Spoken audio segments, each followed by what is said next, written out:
get seated. We'll get started.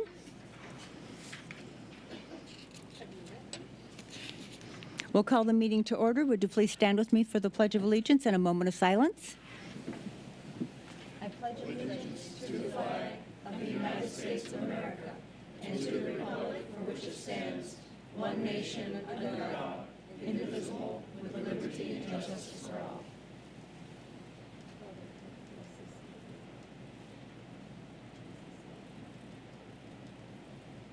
Thank you. You may be seated.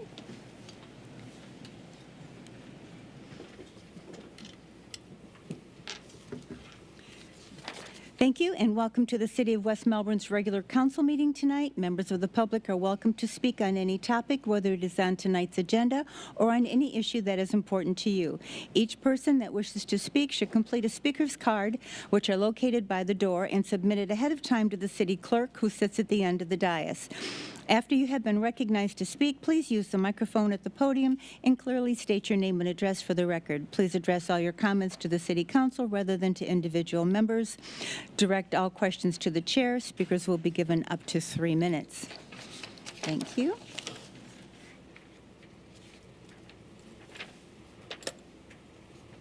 Wow. Our first item tonight will be presentations and proclamations. New employees. Police Chief Vesta, thank you. Good evening, Mayor, Deputy Mayor, members of council. Come on up, Stephen.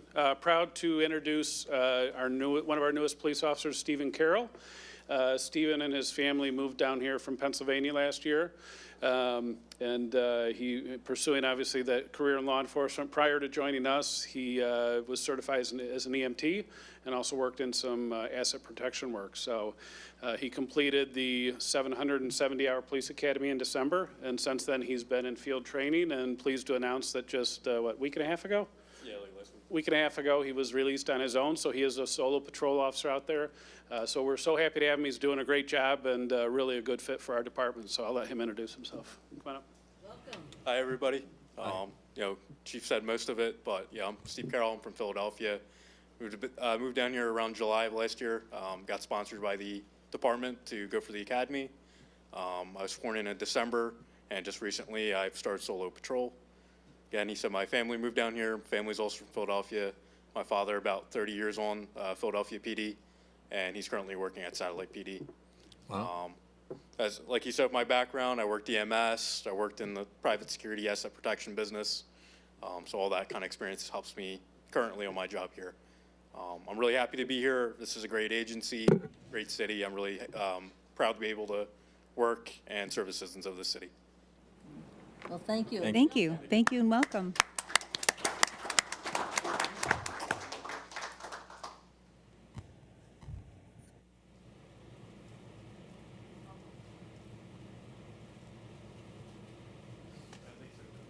All right, thank you. Next, our city manager will introduce our new water guy. Water guy. What a guy. You don't know how funny that joke is. Mayor, Deputy Mayor, and members of the council, it is my great honor to present our new water plant director, Guy Barrett. As you know, we did a national search, and after a lengthy process and a lot of interested applicants, we found the cream always rises to the top, and we were able to secure a deal with Guy Barrett here to be our brand new water plant director, and so I'd like to introduce him and have him say a few words. Thank you. Thank you for the opportunity to be here, and I'm very happy that I get to be a part of a very new technology for the city of West Melbourne, and I think we're going to have a really great water plant. A little bit about myself. I've been involved in water treatment, or at least licensed, for 39 years. Took about 7 years away from water treatment to do some other career work. I've got, excuse me, got about 3 reverse osmosis nanofiltration plants under my belt. Started working at a water plant that's 40 million gallon a day, which was the city of Pompano Beach, and they went with actually the same engineering firm, Hazen and Sawyer, to construct their very first reverse osmosis water plant. So thank you for your opportunity to be here. Well, welcome. Thank you and welcome. Thank you.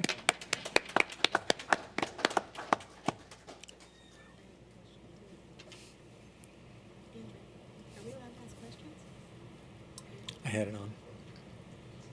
If you can hold on just 1 second, we have a question from the council. Mr. Bentley, followed by Ms. Adams. Yeah, I was just curious, have you been through the process from start to finish of a new plant like we're at? I have, well, for the reverse osmosis, on a small scale, yes. But as far as startup of capital projects, I've been involved in 2 major water treatment plant projects, and as well as distribution water mains. So, Thank you. yes. Ms. Adams? Thank you, Mayor. With your experience, what do you think is going to be the biggest challenge that we can address now so that way it doesn't become a bump in the road later?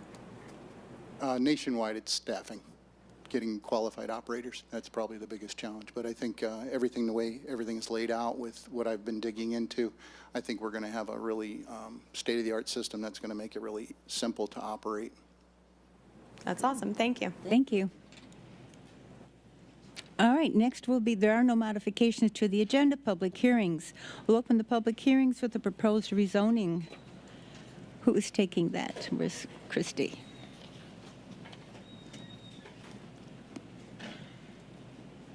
Okay, Christie, thank you.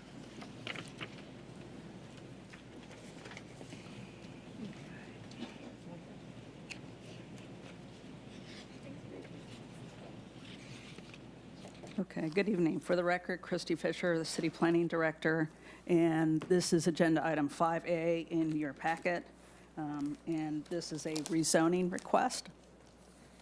The address is 2725 Minton Road, and as you can see here on the screen, we've got an aerial. So the left-hand side of the screen says that Kelly Delmonico is the agent for Minton Real Estate LLC. The size of the property is 1.38 acres approximately. We all know who live in the area that it's been many restaurants over time. And the proposed use is for a veterinarian office with a development agreement. So the existing future land use, so that means what it has right now, is commercial. The zoning on the property at this present time is C-1. What they're requesting is the CP, the Commercial Parkway zoning. In 2011, this property was developed as a restaurant, and over the years, it's had multiple restaurants. It was listed for sale in 2024, purchased by the veterinarian, Dr. Godwin, who is now looking to use it as what he calls the name of the facility. He calls it Animal Medical Clinic. The veterinarian type of offices are not allowed in the C1. It has to be in the CP zoning, hence the zoning and rezoning request before you.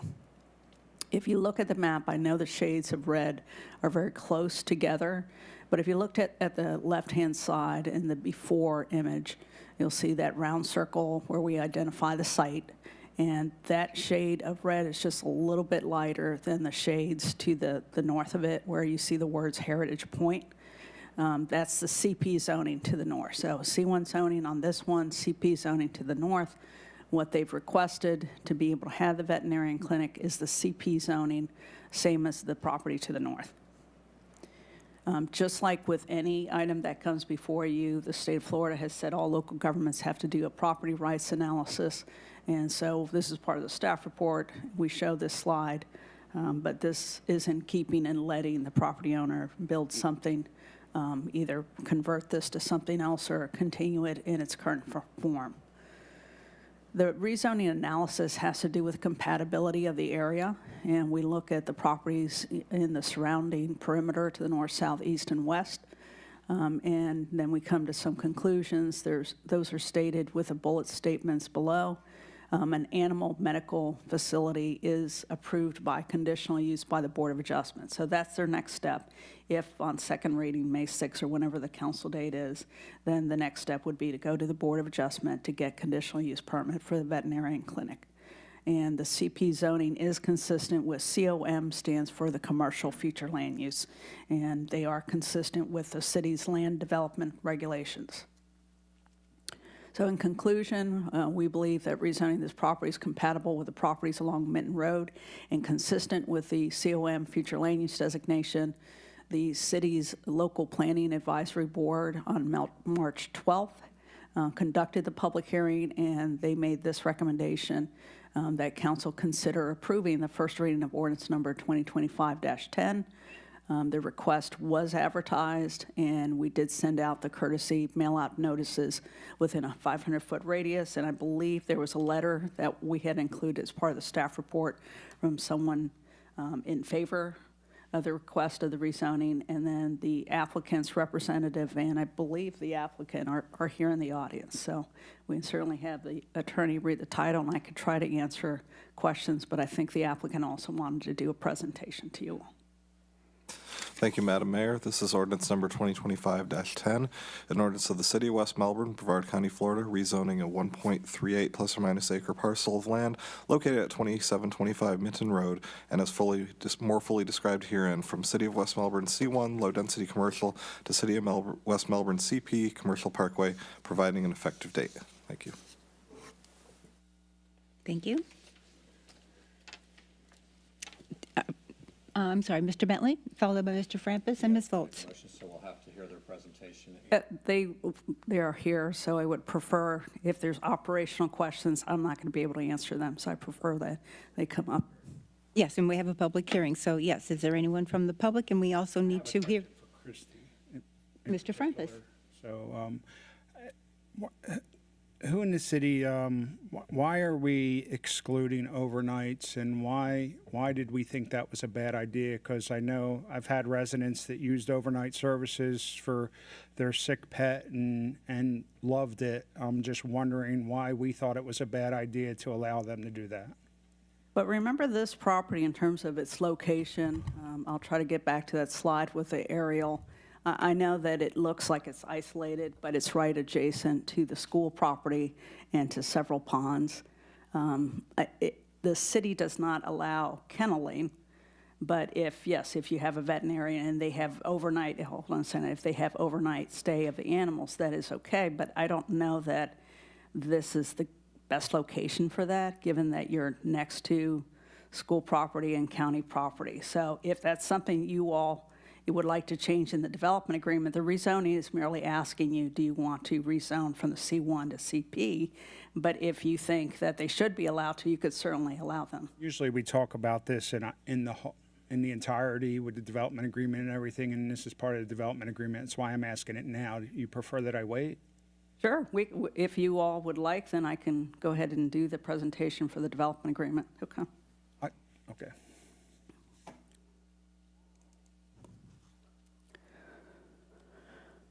Okay, the same property, and the reason why we're doing a development agreement is to affirm what the proposed use is, and as we just started talking about excluding boarding of animals, enhance architecture and landscaping. So again, with the existing site, we go through with a development agreement what the code says, and then the last two bullet statements summarize a little bit of what this development agreement deals with, which is the use, the hours of operation, the development, additional landscaping, architectural features. And then it has an exhibit. So this is the exhibit that goes along with it. And as council has pointed out, one of the first things we asked for was whether there was going to be overnight boarding. The doctor indicated no, there was not going to be overnight boarding. So if you want to find out a little bit more of whether they need that or want that now that, that might be an option, you can certainly talk to them. But that's what they had voluntarily. I agree that there shouldn't be any outdoor kenneling, but most of the time, and I don't even know if they even want to do it, but I mean, I hate to take away the option if it's a income stream for them or it's something that could benefit our community. If they're maintaining the pets in a room in a kennel area or whatever you want to call it. They did tell us that what happens with sick animals for the most part is that it's better to go to an animal hospital because they truly have the facilities to maintain. Ask them that one. Yeah, and I think that might answer your question. Thank you. So the owner commits to getting a conditional use permit for the veterinarian clinic. We know that they have all the infrastructure there. They are going to be replacing some of the dead and missing landscaping. The parking spaces stay the same, even though they would have the ability to make them slightly smaller. The structure doesn't get any taller, and the hours of operation are 7 a.m. to 7 p.m.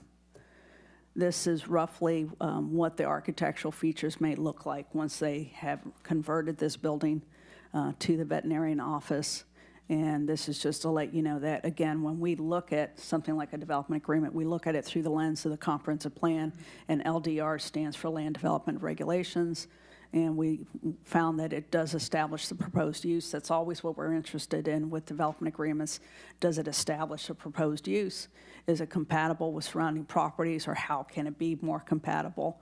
And what are some of those features for the compatibility? That's the third bullet. The fourth bullet is something we get asked sometimes, is that if the property is sold, then what happens? So if it's going to be sold and it's not a veterinarian clinic, then obviously the veterinarian types of stipulations don't apply. It's just for this particular use. So we did find it consistent with our comprehensive plan, consistent with the land development regulations. Remember, this particular property is in what we call the town center overlay. So it's also consistent with that overlay zoning designation. Christy, I might have got a little confused. Can you back up to if they sold the property? If they sold the property, the new zoning wouldn't apply? No, it's not the zoning. This is the development agreement. Oh, okay. So this is agenda item 5B, and But it still would be limited to that type of business, right? no. It would be any, once you rezone a property, you're able to have any of the zoning that you have in that zoning district. So there's a few other uses. Let's say, just as a far cry, if somebody wanted to have a landscape nursery business, that's allowed in the CP. So that means that the development agreement that we're discussing now, that's only applicable. Obviously, a landscape nursery is not the same thing as a veterinarian clinic. So the stipulations related to hours of operations, no boarding of animals, et cetera, don't apply to the landscape business. So that's why I say for the development agreement, those stipulations would no longer be applicable. It's only related to this use. Could we require a new development agreement with the sale, or can't we require it after it's already? We could. I'm going to let the city attorney jump in as to if you wanted to make a change to one of the sections. Yeah, I mean, that would require an amendment to the development agreement, which would have to be agreed to by the applicant as well, because a development agreement is essentially a contract between two parties. So that would be a question you would need to ask the applicant. Because it's pretty significant changing the zoning and then saying, well, this is what we're anticipating to be here, but we know that there's been 4 or 5 different restaurants there, and it keeps turning over. Hopefully this business is successful, but once we change the zoning, we change the zoning, so we're kind of stuck with it. So yeah, I guess I'm concerned that if it doesn't last and a new business comes in, we won't have any control or any say at that point. Yeah, the C1 and the CP zoning are not very different, but the C1 zoning does allow a few less uses, and the landscape nursery would be one of those. But in terms of, for example, retail or restaurant, as we've mentioned, you can still have that, whether it's zone C1 or CP. I think one of your examples was car sales. Is that not part of it, or it is part of it, the CP? Well, it is allowed in the CP zone. But that's a problem. It could potentially be, except that the town center overlay doesn't allow it. So it wouldn't be allowed. It wouldn't be allowed. But yeah, you've got to remember, I respond directly to, CP zoning is applicable citywide. Town center overlay is only in this area. Okay.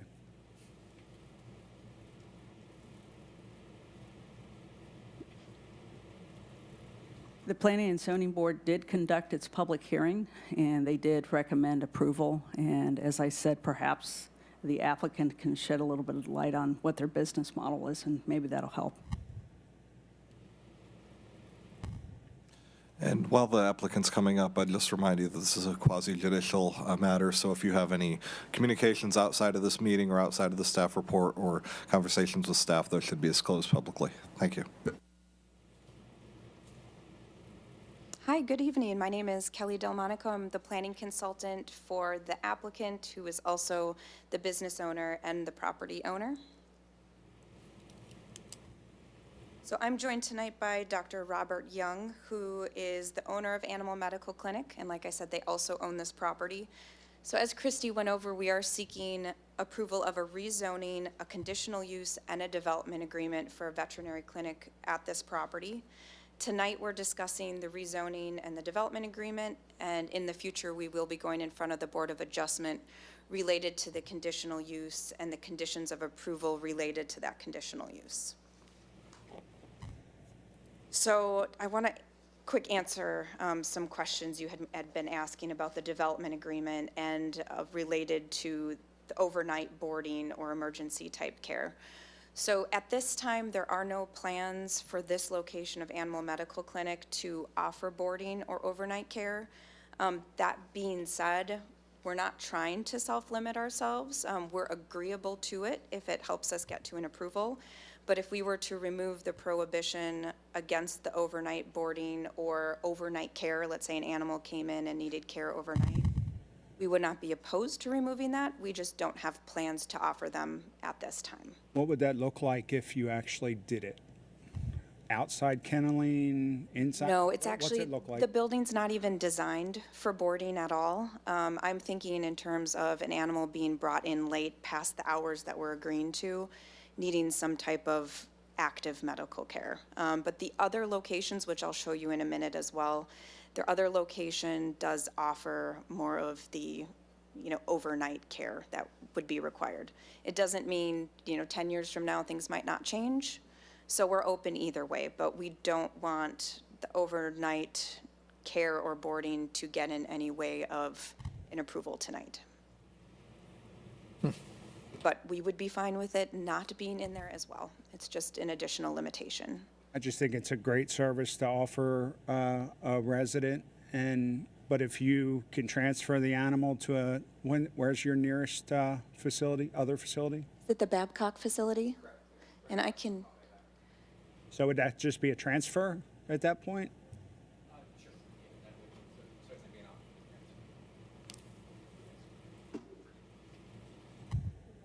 Certainly, we'd be able to make that transfer over. Is that made back?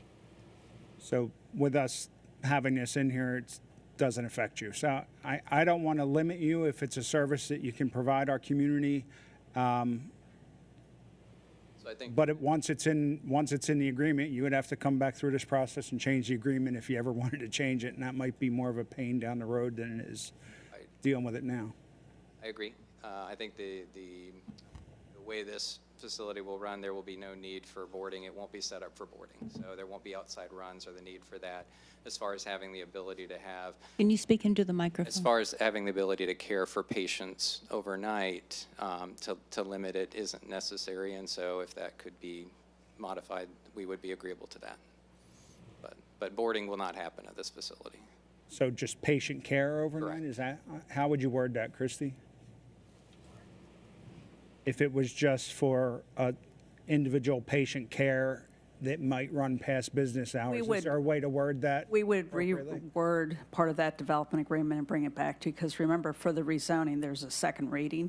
So we would treat this development agreement review as just a review instead of asking for an approval. I would like to see an option in there that if medical care is going to go past business hours, that we allow that to occur without a boarding option. Thank you, Mr. Frampus. Mr. Bentley? Oh, I'm sorry. I don't want to cut you off. Do you have questions at this point? Do you have questions at this point, Ms. Adams? I had a question for Christy. That was why the light was on. In terms of the CP zoning, knowing, going back to what Mr. Frampus had said about, businesses that have previously been in this location with the current zoning have not been successful, and we've seen the turnover there. Should we rezone this to CP, are there any concerns about that property potentially growing?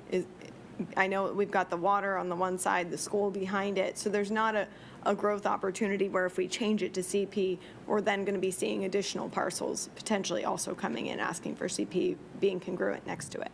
Yeah, with an abundance of caution, I never say never, because I never would have expected that 7-Eleven would have been able to talk the county into, at Wickham and NASA, buying what was a pond and converting that to a 7-Eleven site.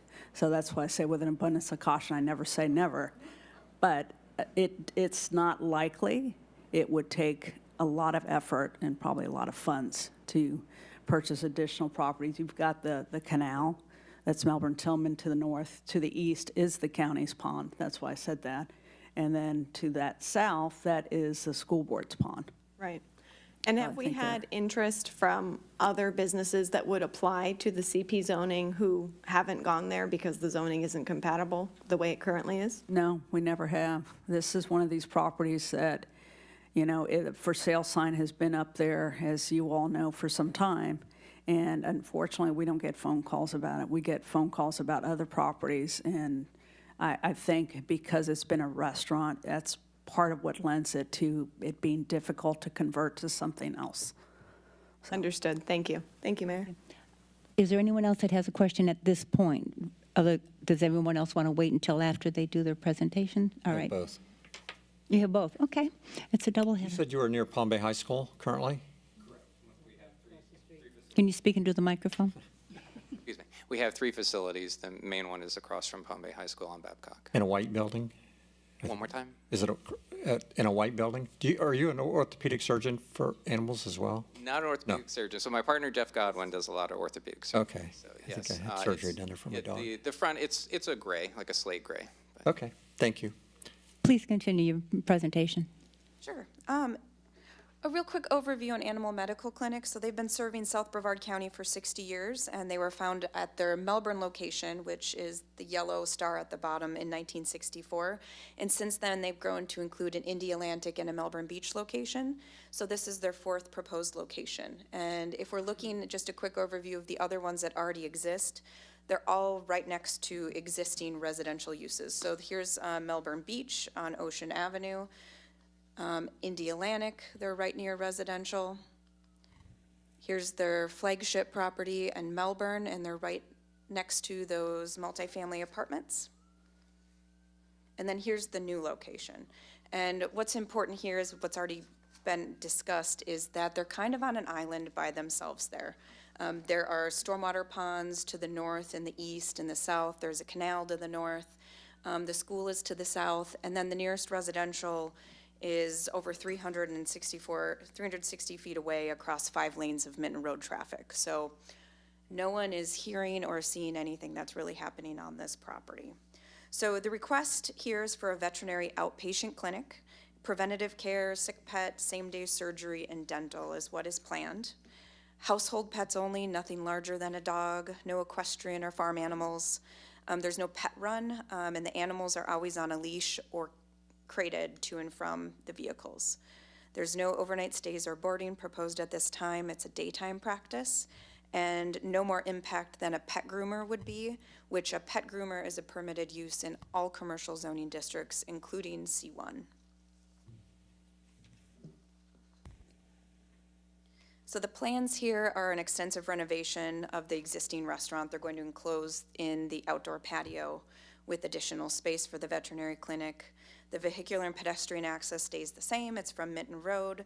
They're reusing the existing sign, replacing landscaping, and they're actually reducing the number of vehicle trips that would have occurred with a restaurant that would have been semi-successful. And then here's a plan for the earth tone colors for the building as well. Now, when we're talking about zonings and some concerns about zoning, looking at the existing zoning map, this is C1, but it's on an island by itself of C1. There's no other C1 around it. CP is directly to the north across the canal, and there's not that many differences between CP and C1 except a couple uses, but one of the main differences for dimensional criteria is CP requires larger lots and larger setbacks. I think that's probably where the biggest differences are. Had C1 allowed a veterinary clinic as a conditional use, we would have just stayed with C1, but we have to go to CP to be able to request this. This request, we believe that the request to rezone the property to CP is consistent with the existing commercial future land use and the town center overlay district. And now for the development agreement. At the request of the city, we submitted an application for a development agreement. And it's kind of acting as another layer on top of the conditional use process, which is separate from the process that comes before City Council. So the conditional use and the development agreement are kind of just duplicative layers in this approval process. So it's addressing on-site utility and stormwater infrastructure, landscaping, irrigation, parking, zoning, architecture, and additional site features. And just to clarify here too, we have an existing on-site well, and we don't have any off-site retention. And then the crosswalk painting that we're agreeing to is on-site and not off-site. The Planning and Zoning Board was very supportive of us, and they unanimously recommended approval, and I'm happy to answer any questions. Mr. Bentley, you have your light on? Make a motion. Can you make a all right, go ahead and make the motion, then we'll discuss. We need public comment Sorry, first. Public comment, I apologize. We'll have public comment first. Okay, then I have no cards. There is no one else. I'll close the public comment. Nothing for you to rebut. All right, so Mr. Bentley, will you make the motion? Thank you, Mayor. I think it's great business for that location. Restaurants we know don't work for that location, so I think that's kind of a perfect business for that location. So I'd make a recommendation we approve the first reading of ordinance number 2025-10, rezoning acres of property located at 2725 Minton Road. Thank you. Ms. McGuire? I'll second the motion. Thank you. Ms. Adams? I have a question and a comment. In terms of, first of all, just wanted to bring to council's attention, in case you didn't see it in your packet, we do have a resident letter in support of this rezoning. I just thought that was interesting because we typically don't see residents writing in support of a business coming in due to a change in zoning. So I thought that was nice. I don't know if it was based on reading her letter, you know, she seemed well versed with your business. So I'm assuming that she's a client or she knows of you somehow in the community, but I just thought that was well written for a West Melbourne resident to reach out and say, hey, I like this business and I'm really excited that they're coming to our city. And then secondly, under section 4, so for council it's 5B9 is what I'm looking at with the parking and loading. You detail what this looks like in terms of your parking spaces. It does say with a 2-foot overhang. Are you talking about the overhang that currently, you know, looking at what the building looks like, that regular overhang that would hang over like sidewalk areas? Or is that further? Yeah, any part of the vehicle that would hang over a curb, so rather than abutting a vertical wall. Gotcha, okay. And that's from our code. So it was just to make sure, again, some things we are duplicative and we add in, even though it's in our code, to make sure that they understand that they've agreed they're not changing the parking spaces the way they are. Right. And it details what the standard parking spaces are. I don't see what the handicap spaces are, but they are mentioned further down in Part C, so I'm assuming it's whatever the ADA requires for those. It is. The state of Florida has a code, and that's what they have to comply with. So if tomorrow the state of Florida wanted to change those requirements, they'd have to comply. Understood. And I don't know if it makes a difference, but we have the existing parking spaces shall remain instead of shall remain. I didn't think it mattered, but I'm just bringing it up because I happen to be going in that section. Okay, thank you. Thank you. All right, thank you. I just wanted to make the comment that having been in the dog breeding and boarding business for well over 20 years, I'm glad to see that you're not boarding, but certainly, just as Mr. Frampus said, I would want you to be able to keep them overnight for observation, that sort of thing. But just wanted to make that comment. And I wanted to ask you, is the perimeter going to be fenced in, completely fenced in? There's no intention. You'd be surprised how quickly they get out the door. There are fences from our neighbors. There's some barriers up around some of those ponds. All right, thank you. All right, we have a motion from Mr. Bentley and a second from Ms. McGuire. All those in favor, please signify by saying aye. Aye. Those opposed? Motion carries. Thank you very much. Right. Mayor, I have one more question, not relevant to I'm sorry, I didn't see your light. I see it. No, I just turned it on.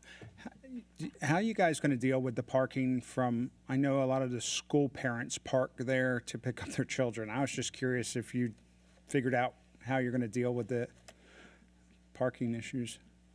I think we'll be good neighbors, and if we can accommodate that and it doesn't impede with the flow, we're good to go with it, yeah. good answer, I guess, until they fill up your parking lot. But, okay, We'd love to have the opportunity. thank you.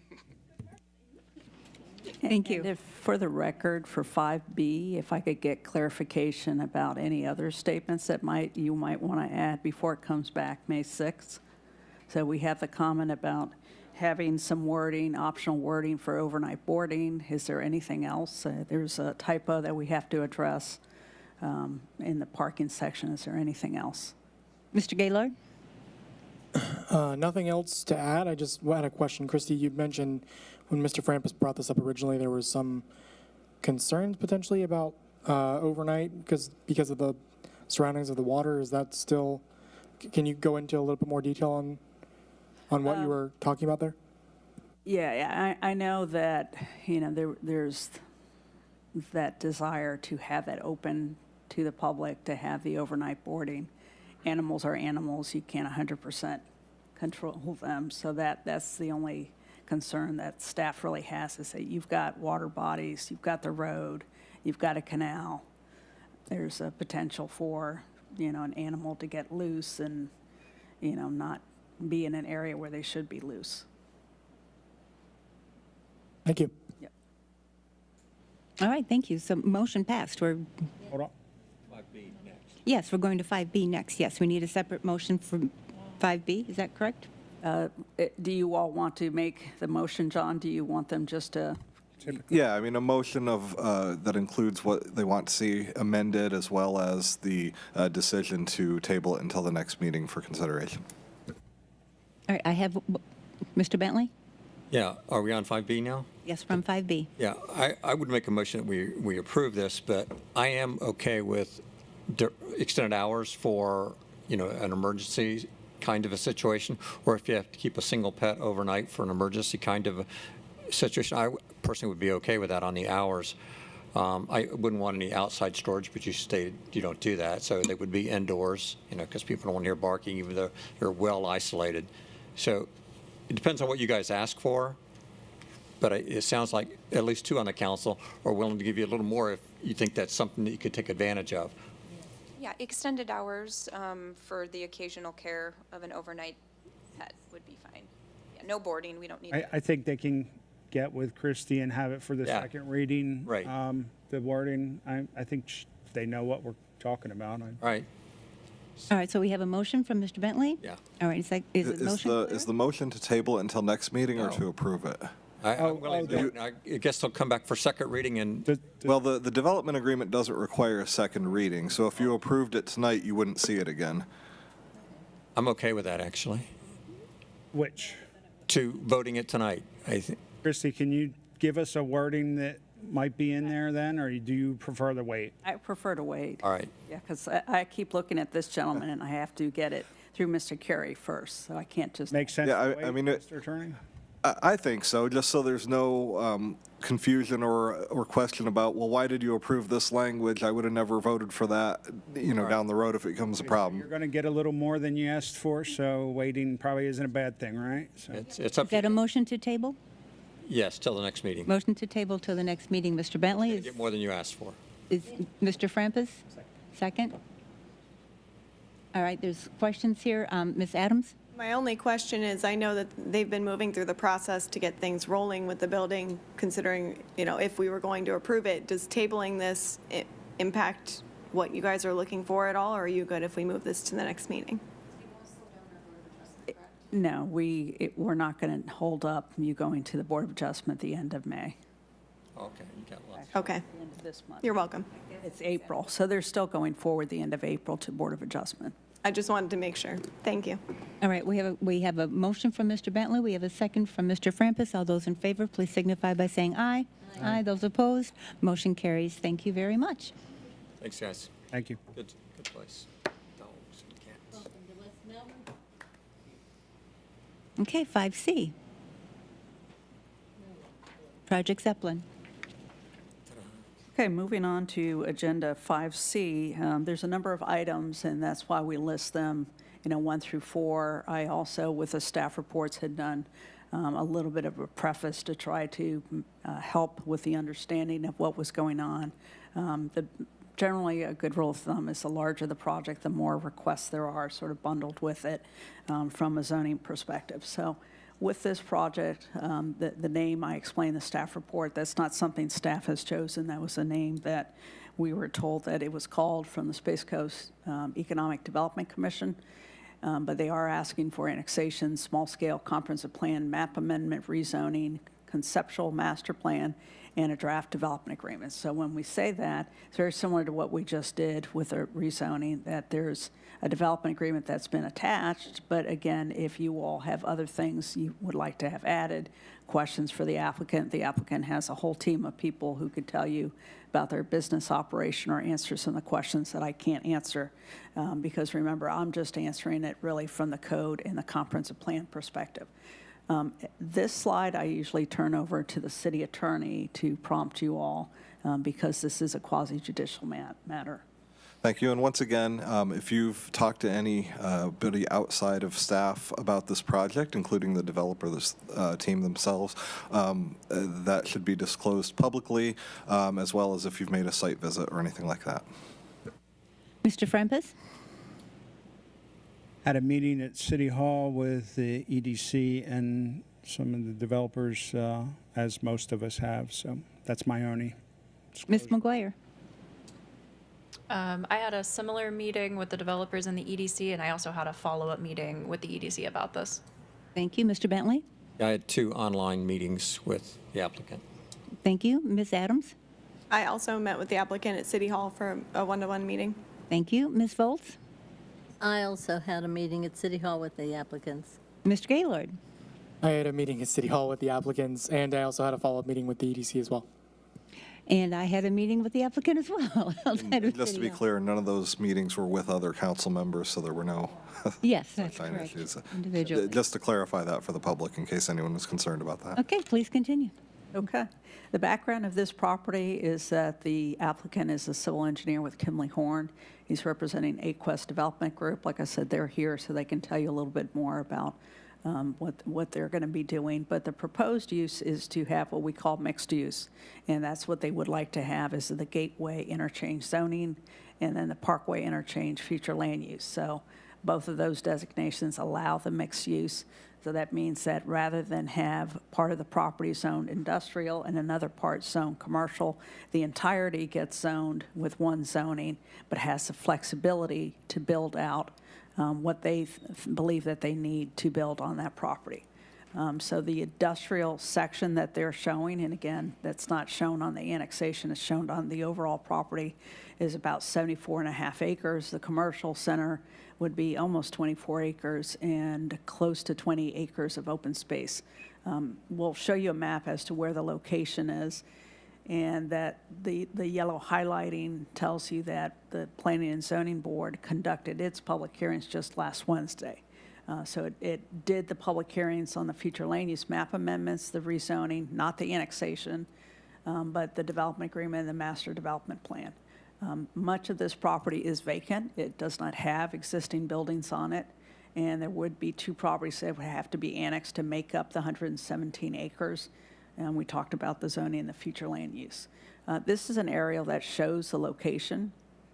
So the shading that you see that's almost transparent, like a bluish color, those are properties that are already in the city limits.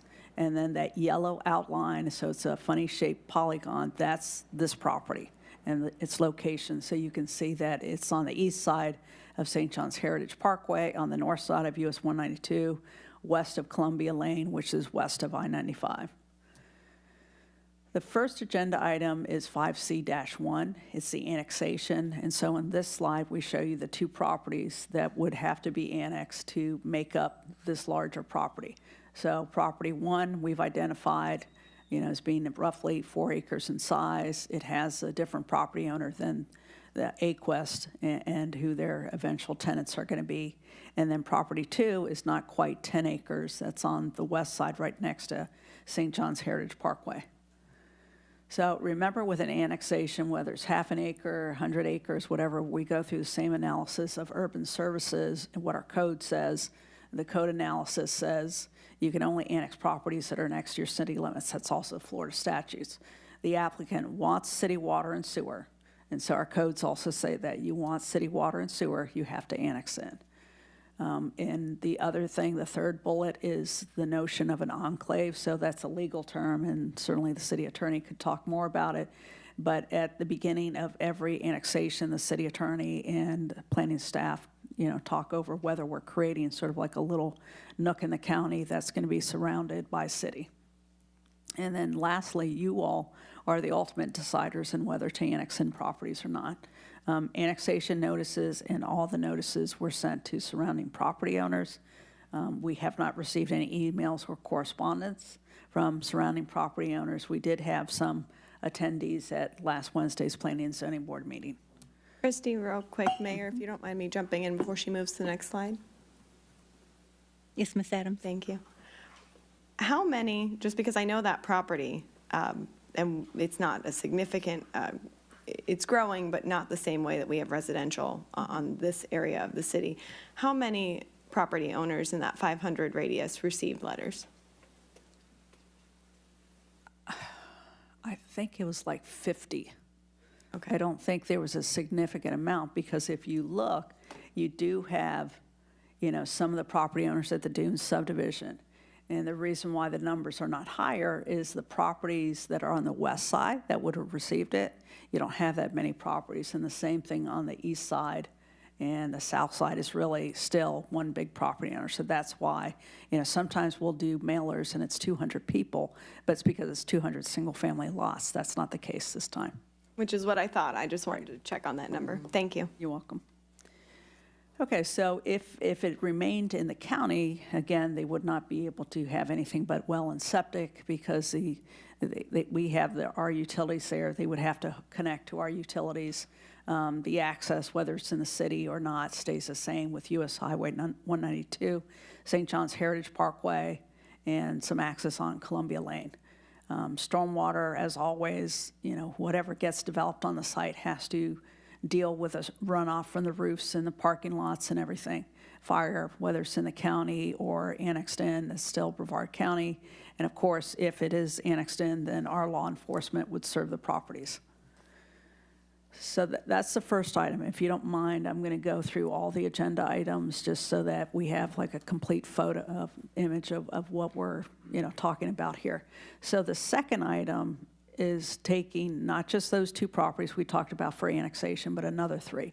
So I'm not going to go through 1 through 5, that I have listed on this slide, but I am going to let you know that, it's the properties that you see in the yellow outline in different locations that do not have the zoning of gateway interchange. They do not have the future land use of parkway interchange. So again, that's the goal. And if you have properties next to each other that aren't all in the same zoning, then that's the request, is to make it so it is the same. So here's an image that shows you what I'm talking about. That on the left-hand side of the screen, you have some colors of the blue and the red. That's not parkway interchange. So the parkway interchange, I know it's difficult to see these thin green lines on the map, but that's the designation that they're trying to get, is that parkway interchange. And the property that's actually in the county at the corner has a residential 1 future land use in the county. So that would become, with the future land use map amendment, if you all provided that to them, that would become parkway interchange. So that would all get the same shading, the same pattern, and allow that mixture of uses. We do an analysis of the surrounding future land use. And remember that parkway interchange is to the south with the Space Coast Town Center. We do have some to the west. Even amongst their properties, you have some parkway interchange. So you do have some bigger uses with more of a mixed-use type of designation. With our comprehensive plan review, we have to look at our goals, objectives, and policies. We have to sort of analyze the maximum infrastructure capacity, because this gets submitted to the state. And I'm not going to read through the bullet statements that I have here, but much of this is already in our staff report, and it's what the city has to do when we're looking at a future land use amendment. Same thing with the maximum impacts. You have different impacts depending on the property size, depending on what the zoning and future land use is currently versus what it's going to be.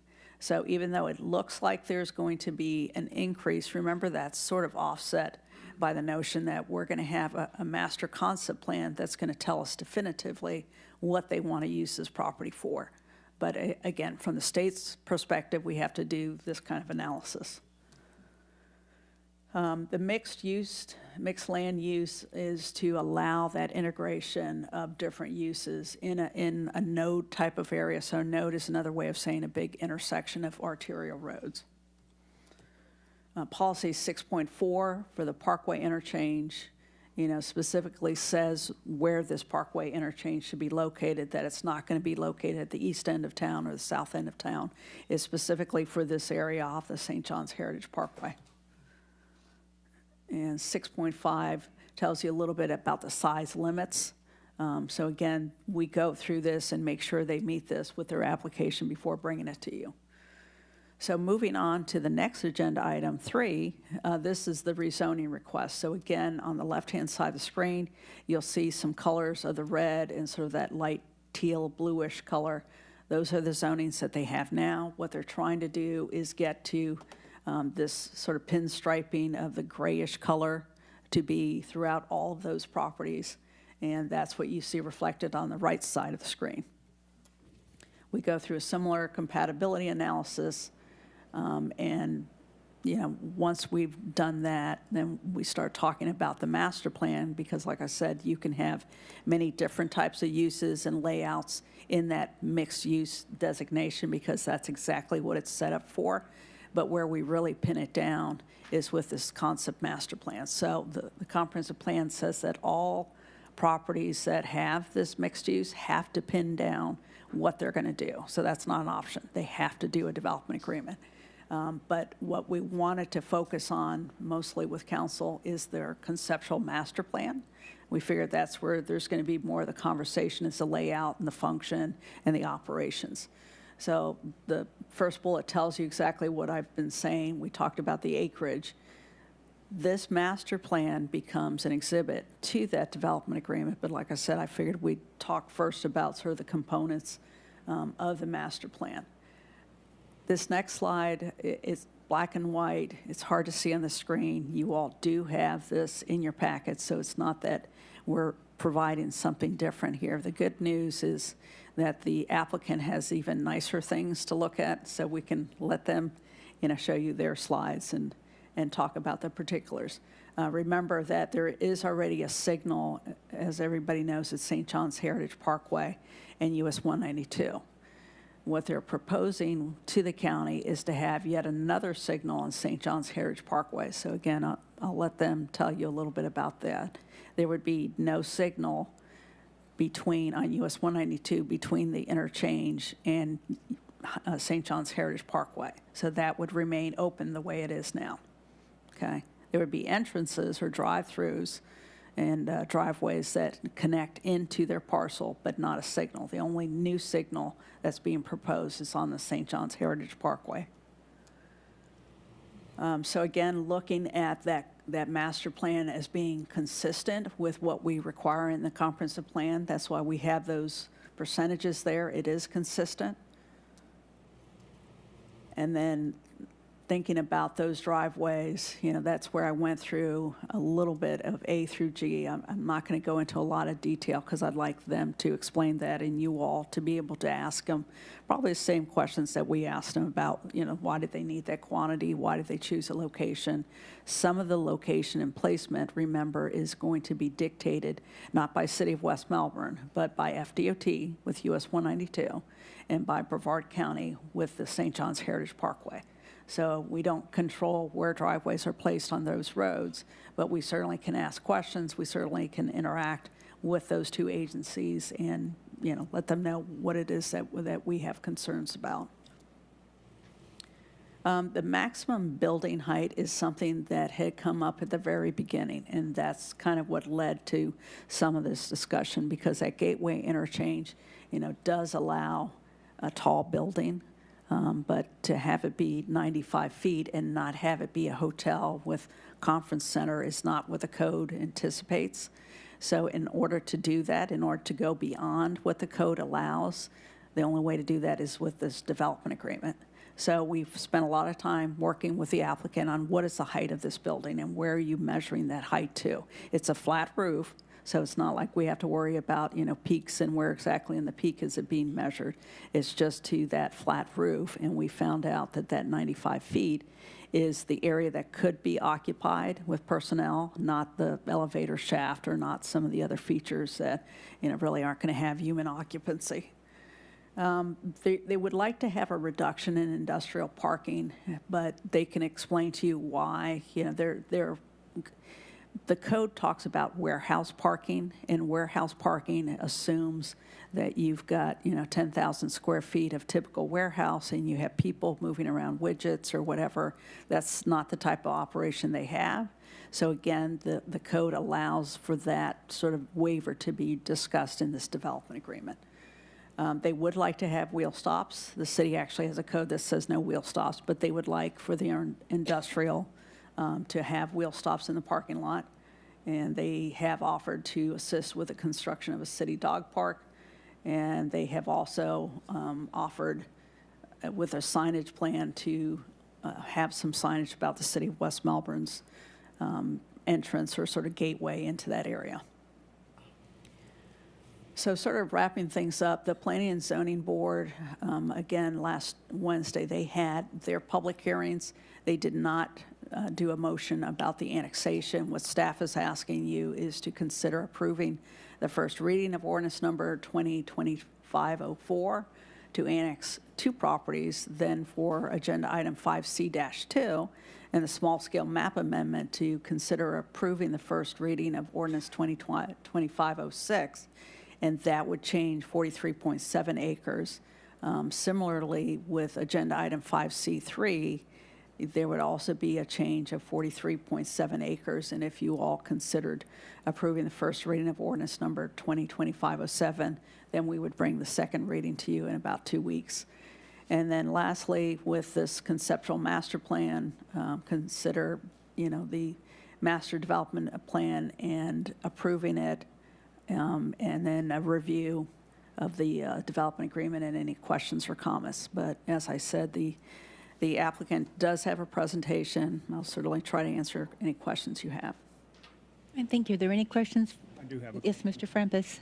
Christy, I believe during my meeting we talked about refrigeration trucks and idling of the trucks, and I don't recall seeing that in the development agreement that they wouldn't be having that. And I know the parking lot where the trucks are going to be parked is pretty close to the south end of that community. So I was curious, you have a better picture of where the community is somewhere right there. Yeah.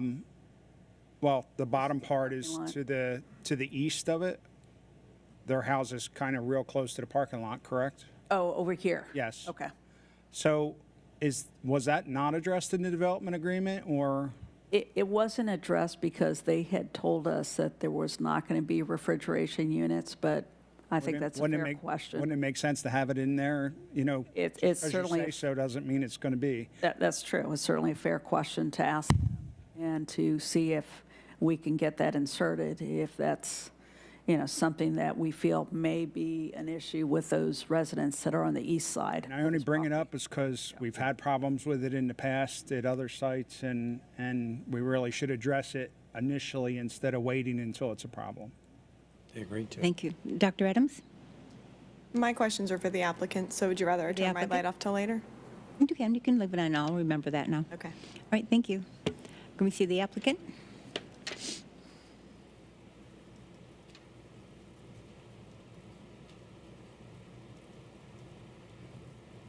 Thank you, Christy. Good evening. Good evening.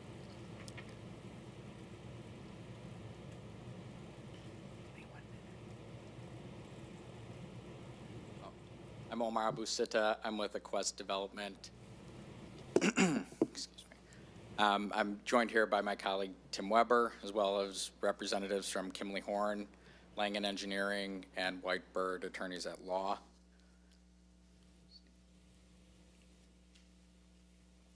So before we get into the specifics of Project Zeppelin, I just wanted to give a little background on our company and our history here in West Melbourne. So our company's been in business for over 33 years. We've completed projects in over 15 states, projects ranging from Class A office, specialized medical office buildings, and have completed several million square feet of warehouse distribution projects. We also have offices in 6 states currently. So this slide here, I wanted to highlight our history and our interest and the ongoing investments that we've had in the city over the last 4 years. Our first purchase in the city, or it was before it was in the city, we had it annexed, but was the northwest corner there of St. John's Heritage Parkway and US 192, and that was in October of 2020. It was prior to St. John's making its way north past US 192. Following that, and going through the annexation, rezoning, comp plan amendment process with the city, we realized that we really wanted to invest and look for additional sites here in the city of West Melbourne. And about 12 months later, we purchased 4 additional sites that are highlighted on the east side of St. John's Heritage Parkway there that totaled 37 acres, followed by the site that's highlighted in green that was an additional 10 acres.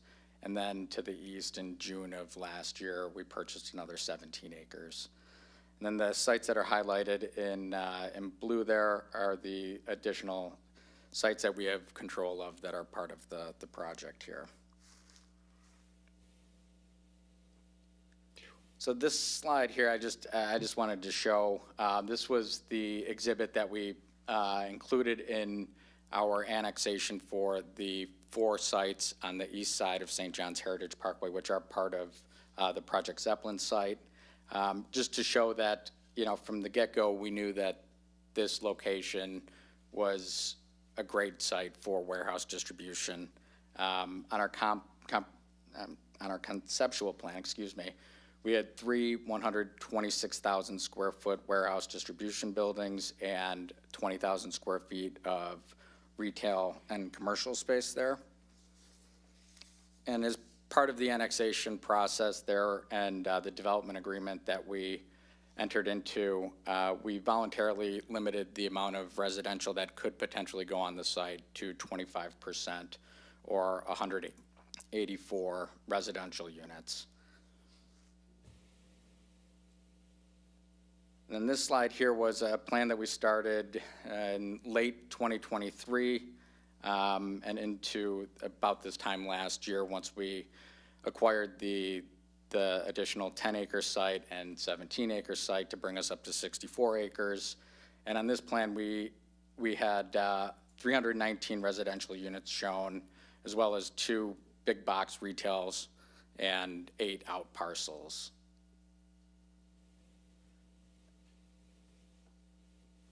And then one thing I also wanted to mention, so to the north there, part of the site that was highlighted in the dash blue there, that's part of Project Zeppelin.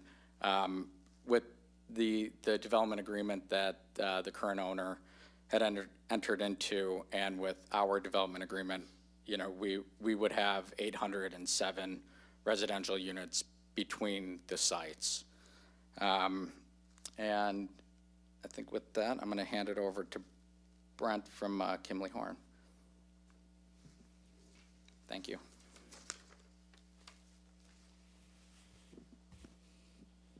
Good evening, Brent Lenzen with Kimley Horn, civil engineer for the project. So as Christy did an overview, there's a lot of elements a part of this application with the rezone, the comp plan, the development agreement, all these things coming together, but really for visual people, the master development plan is what's really going to establish the framework and provide the imagery. What's really going to be involved with this project? What will it include? So overall, there's 10 parcels within the whole assemblage of 117 acres. 43 of those acres is part of this main application with the rezone.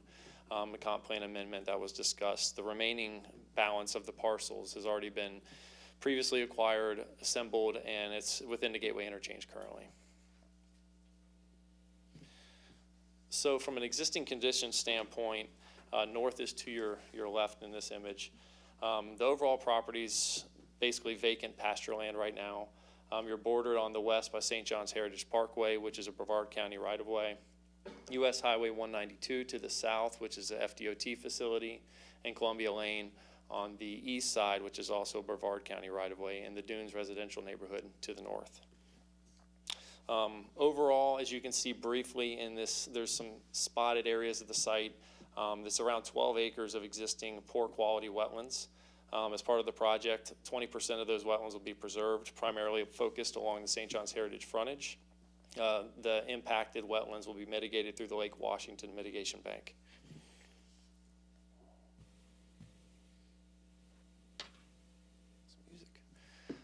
So for the overall site plan, try and talk through briefly. There's a lot more zoomed in imagery we're going to focus on a little bit later in the presentation, but overall you can see the main warehouse distribution facility is about 652,000 square foot footprint focused about in the center of the site, and that was done deliberately to provide as much separation off of St. John's Heritage Parkway as well as the dunes from the north.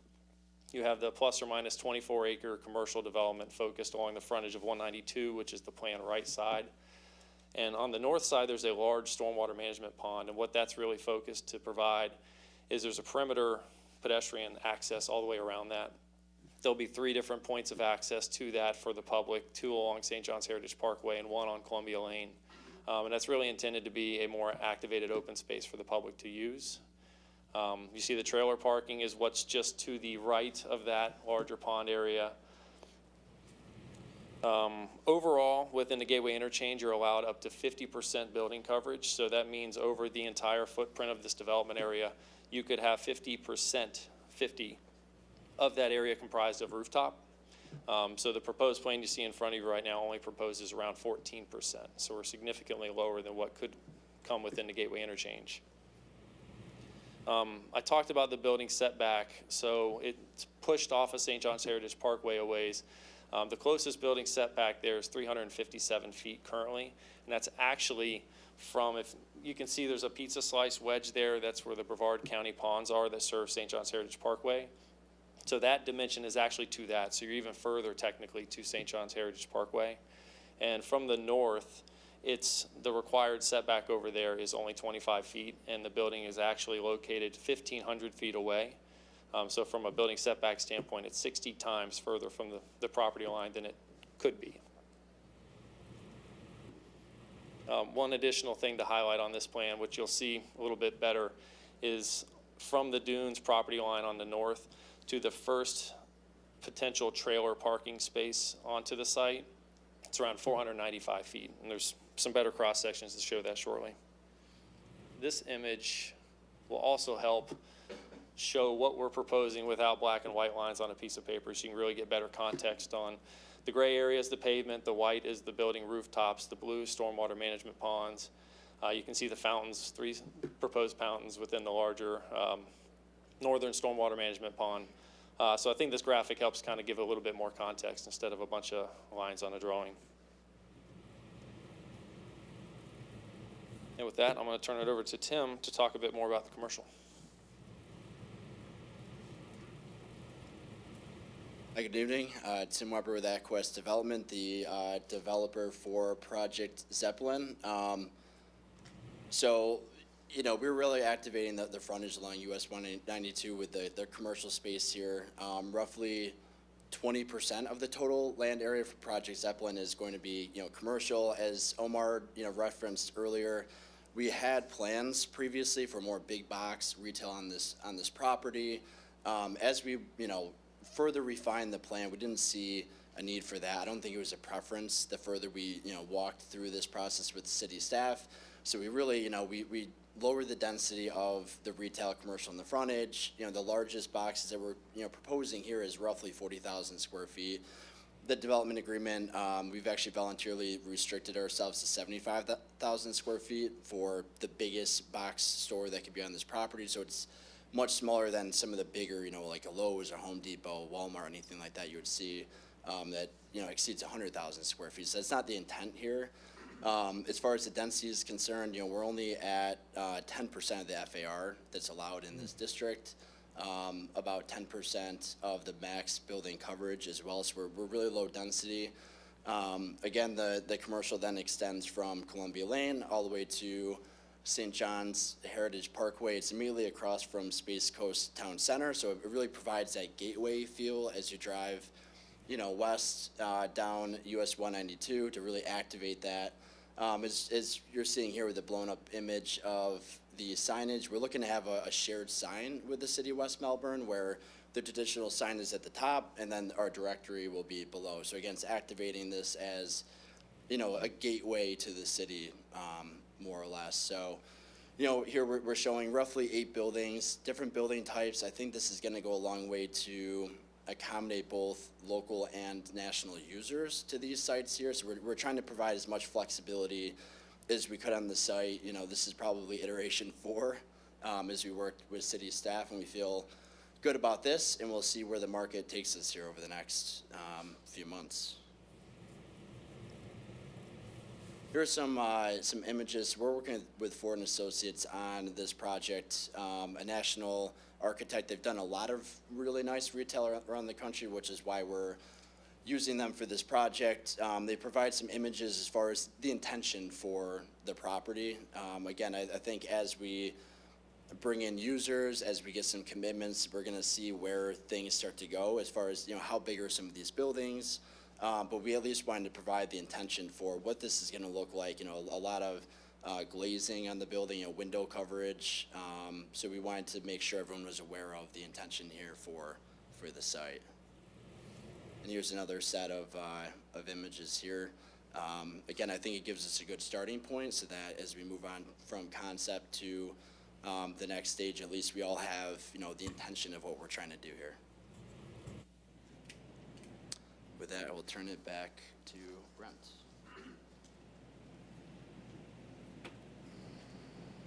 So back on the overall plan, I think Christy had this covered in her presentation, but wanted to re-highlight it. The breakdown of mixed uses.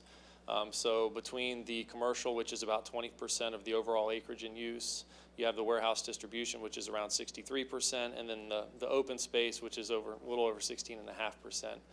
So that's the overall land breakdown.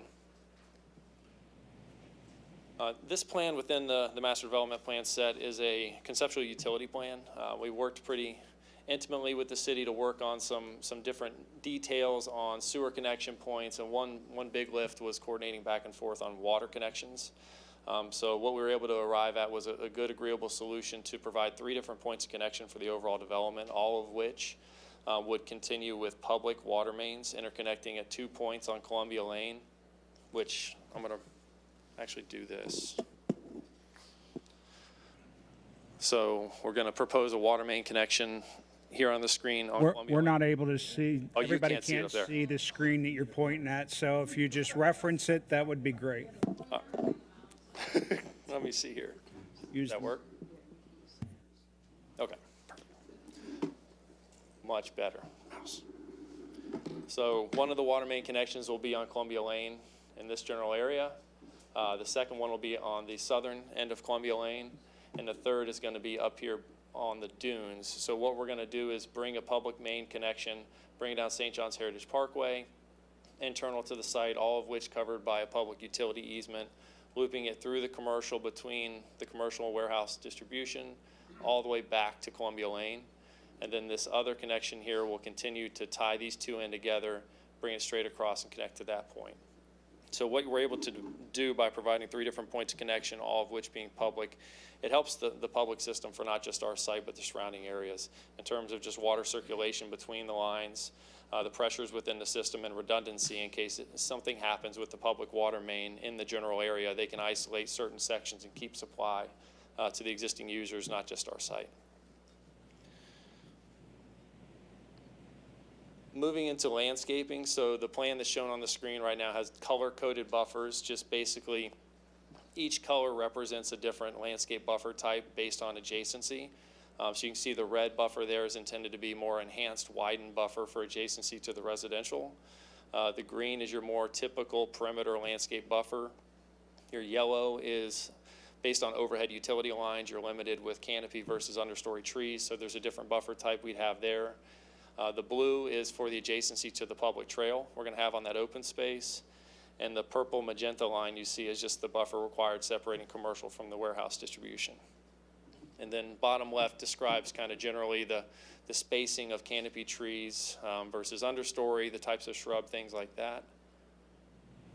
And into these details, there's example cross sections for each of those just to show what we would propose at each location. And I want to highlight this additional kind of double layered buffer. I'll try and go back, yes.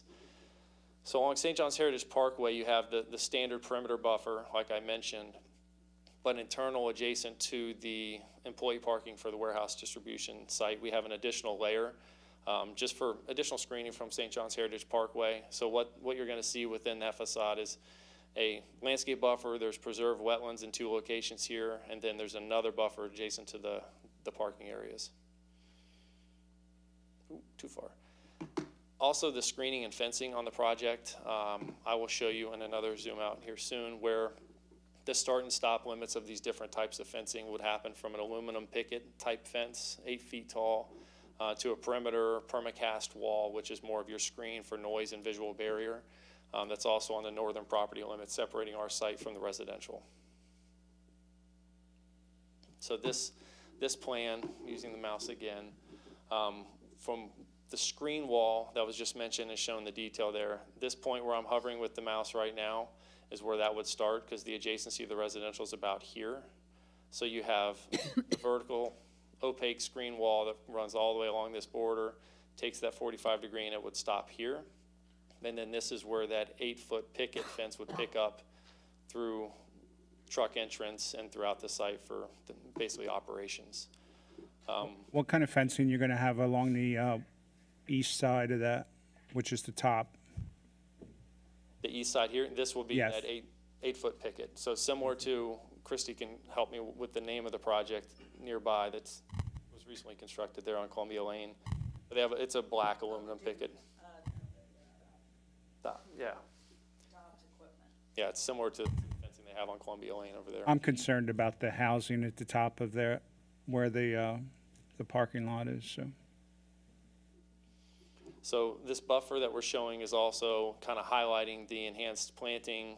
We have another cross section I'll show that's way more visible than the zoom out.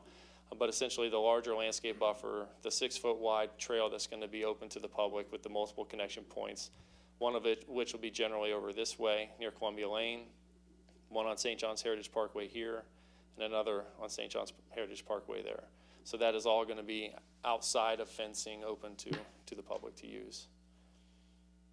And here's that cross section zoomed out, or zoomed in, I should say. So from the northern property line, the dunes, existing residential would be here on the north side.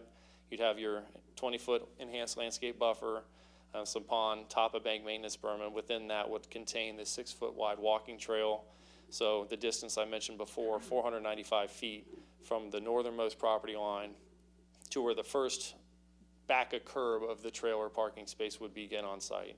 And that shows here where the screen wall would be with landscape plantings and tree plantings on that side as well.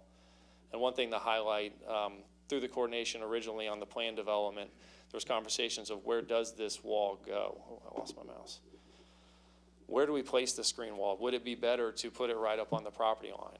So you're right immediately adjacent to the residential there. And it was agreed to that it would be a better benefit being here, further internal to the site, opening up that public element on the north. But while also this wall will be placed at finished grade wherever the finished grade of the overall development will be placed, which ultimately would end up very likely being higher than what it is just at the property line on the north. So it provides a little bit more of a vertical element of screening. And I will turn it over to Joe. Hello everyone, my name is Joe Goldberg with Langen Engineering. I'm one of the traffic engineers who's been working on this project. So as you can see from the figure, we have a pretty good access plan. What we're proposing is 3 driveway connections to US 192, 3 to St. John's Heritage Parkway, and then 2 to Columbia Lane. So driveway number 1 is proposed to operate as the main truck access for the warehouse portion of the site, and then driveways 2 and 3 as secondary right turn only accesses to the warehouse portion of the site.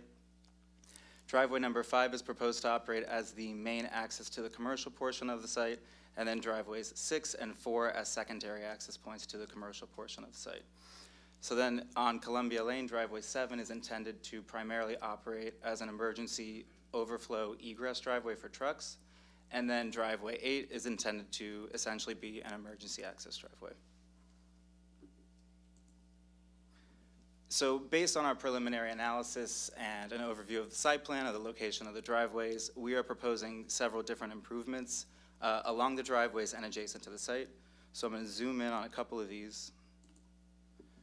As you can see at driveway 1, what we are proposing is to signalize the driveway, propose exclusive northbound right turn lanes and left turn lanes, as well as an exclusive southbound left turn lane. Then at driveways 2 and 3, we are proposing exclusive right turn lanes to help facilitate the turning movement into the site. At driveways 4, 5, and 6, we are also proposing exclusive right turn lanes, and then at driveway 5, we are proposing an exclusive left turn lane. So during our meeting last week at the Planning and Zoning Board, they had mentioned that they wanted to see some sort of direction as to dictate for truck drivers not to use Columbia Lane and to essentially access the site through St. John's Heritage Parkway. So what we're proposing is on US 192 just before Columbia Lane to have a truck access sign that directs the trucks to use St. John's Heritage Parkway. And then additionally, at the intersection of St. John's Heritage Parkway and US 192, what we're proposing is an additional northbound right turn lane, as well as extending the existing southbound left turn lane. And so we looked into the Brevard County 2045 long-range transportation plan, and what we noticed was that there are several proposed roadway widening projects within the vicinity of our site. On St. John's Heritage Parkway, east of US 192, as well as south of US 192, Ellis Road, east of John Rhodes Boulevard. Both of these roadways are intended to be widened to 4-lane roadways. And then US 192 east of St. John's Heritage Parkway has a proposed project in the future to be widened to a 6-lane roadway. So this is going to improve the capacity of the roadway in the surrounding area. And then we also kind of want to highlight from the Planning and Zoning Board last week, someone had mentioned about the potential roadway widening of St. John's Heritage Parkway. And what we emphasized through our analysis is that the existing roadway volumes, as well as the future roadway volumes with the surrounding area, as well as our proposed project, the volumes are not expected to exceed the capacity of that portion of the roadway, and therefore there isn't a need at this time to increase the roadway width or the additional lanes at the roadway, because this section of St. John's Heritage Parkway is operating at an acceptable level of service. Does the county agree with you in that assessment?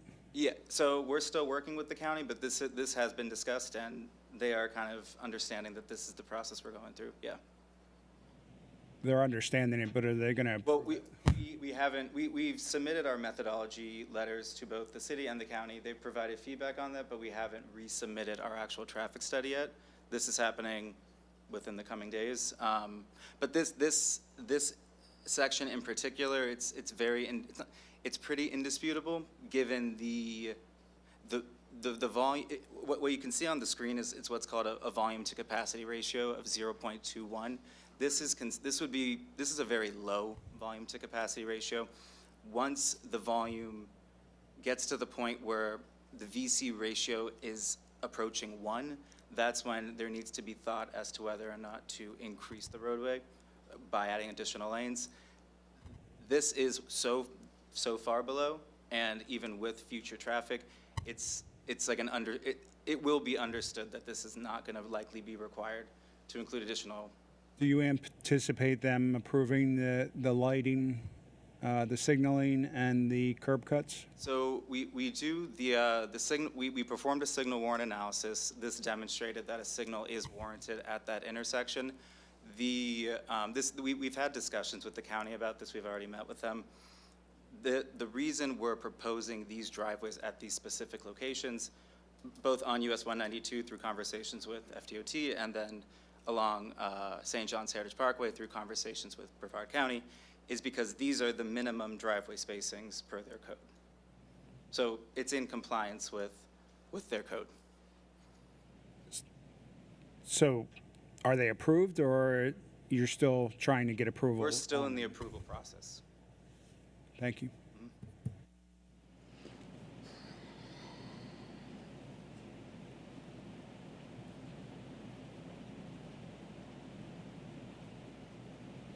All right, next we just want to present the actual warehouse distribution building itself. The intention, the look and feel of it. One thing I wanted to mention is that we met with Brevard County Fire and Rescue already for this project. So we've already gotten some feedback from them, which I think has been very good to date, and we're going to continue to have the discussion with them about this facility. As you can see, the building is primarily 3 colors. It's white, tans of tone, or tones of tan and blue. Primarily, it's a white color, very modern. You see a lot of this, in the city already with the Integra projects.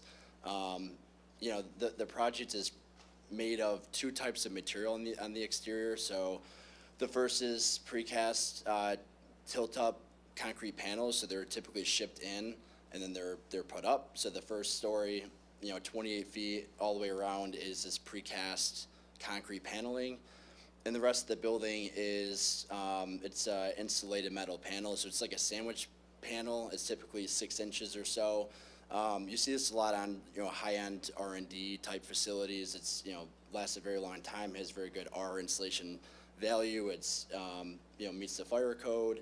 So that's the intention for this project. Again, it's gonna look very clean when it's constructed, if it's constructed. As you can see from the plan here, there's a lot of different articulation that's breaking up the massing of this project. So you have stair towers, you have elevator shafts, you have, on the front of the building, you do have the main office and, employee entrance and exit located in the front, and that's facing St. John's Heritage Parkway. And again, it's facing the parking areas and the main entrances to the warehouse distribution. There are windows elsewhere on the building, primarily where there's break rooms that are, remote break rooms throughout the facility. You can usually see them on the corner here. So I think this building, while it is big, it's 650,000 square feet of, floor area, or building footprint, there is a lot of breakup. There's a lot of, articulation throughout the project.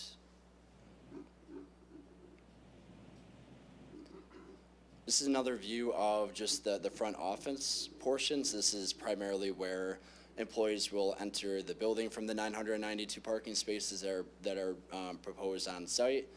There's employee break rooms, there's office space. So this is, forward facing, kind of, jutting out from, the warehouse portion of the building itself. We've also provided here, it's a section view of, what that building is going to look like inside. So as you can see on the first floor, the ceiling height is higher. It's, again, 28 feet roughly. A lot of operations happening here. So a lot of product coming in, going out. There's material handling equipment that, conveyors that move the product around that first level. And the 4 levels proposed above they're shorter ceiling heights. They're about 14 feet or so. So they're not, traditional 28 to 40 foot, clear height like you'd see on a first level. And that's really just for storing the material itself. And then as, the material has to come down, it'll go down to the first floor and it'll go out the loading docks that are proposed in the building. And again, there are 59 loading docks total on 2 elevations. Neither of those elevations are facing residential, so they're all facing existing industrial, or they're facing the commercial portion of the project, where, again, as Brent mentioned, we do have additional landscape buffer between the 2 uses. This is the proposed signage for the warehouse distribution. So there's 3 entranceways off of St. John's Heritage Parkway. The lighted intersection is going to have a monument sign. They're 8 feet by 12 feet for wayfinding, and then there's also at one of the other driveways, the southernmost driveways, you're heading north up St. John's Heritage Parkway. There'll be another monument sign there as well, just for wayfinding. There are some internal signs that are smaller. They're 6 by 8, and they're again just pointing to employee parking area towards the truck area. So again, it's just additional wayfinding as employees come on site.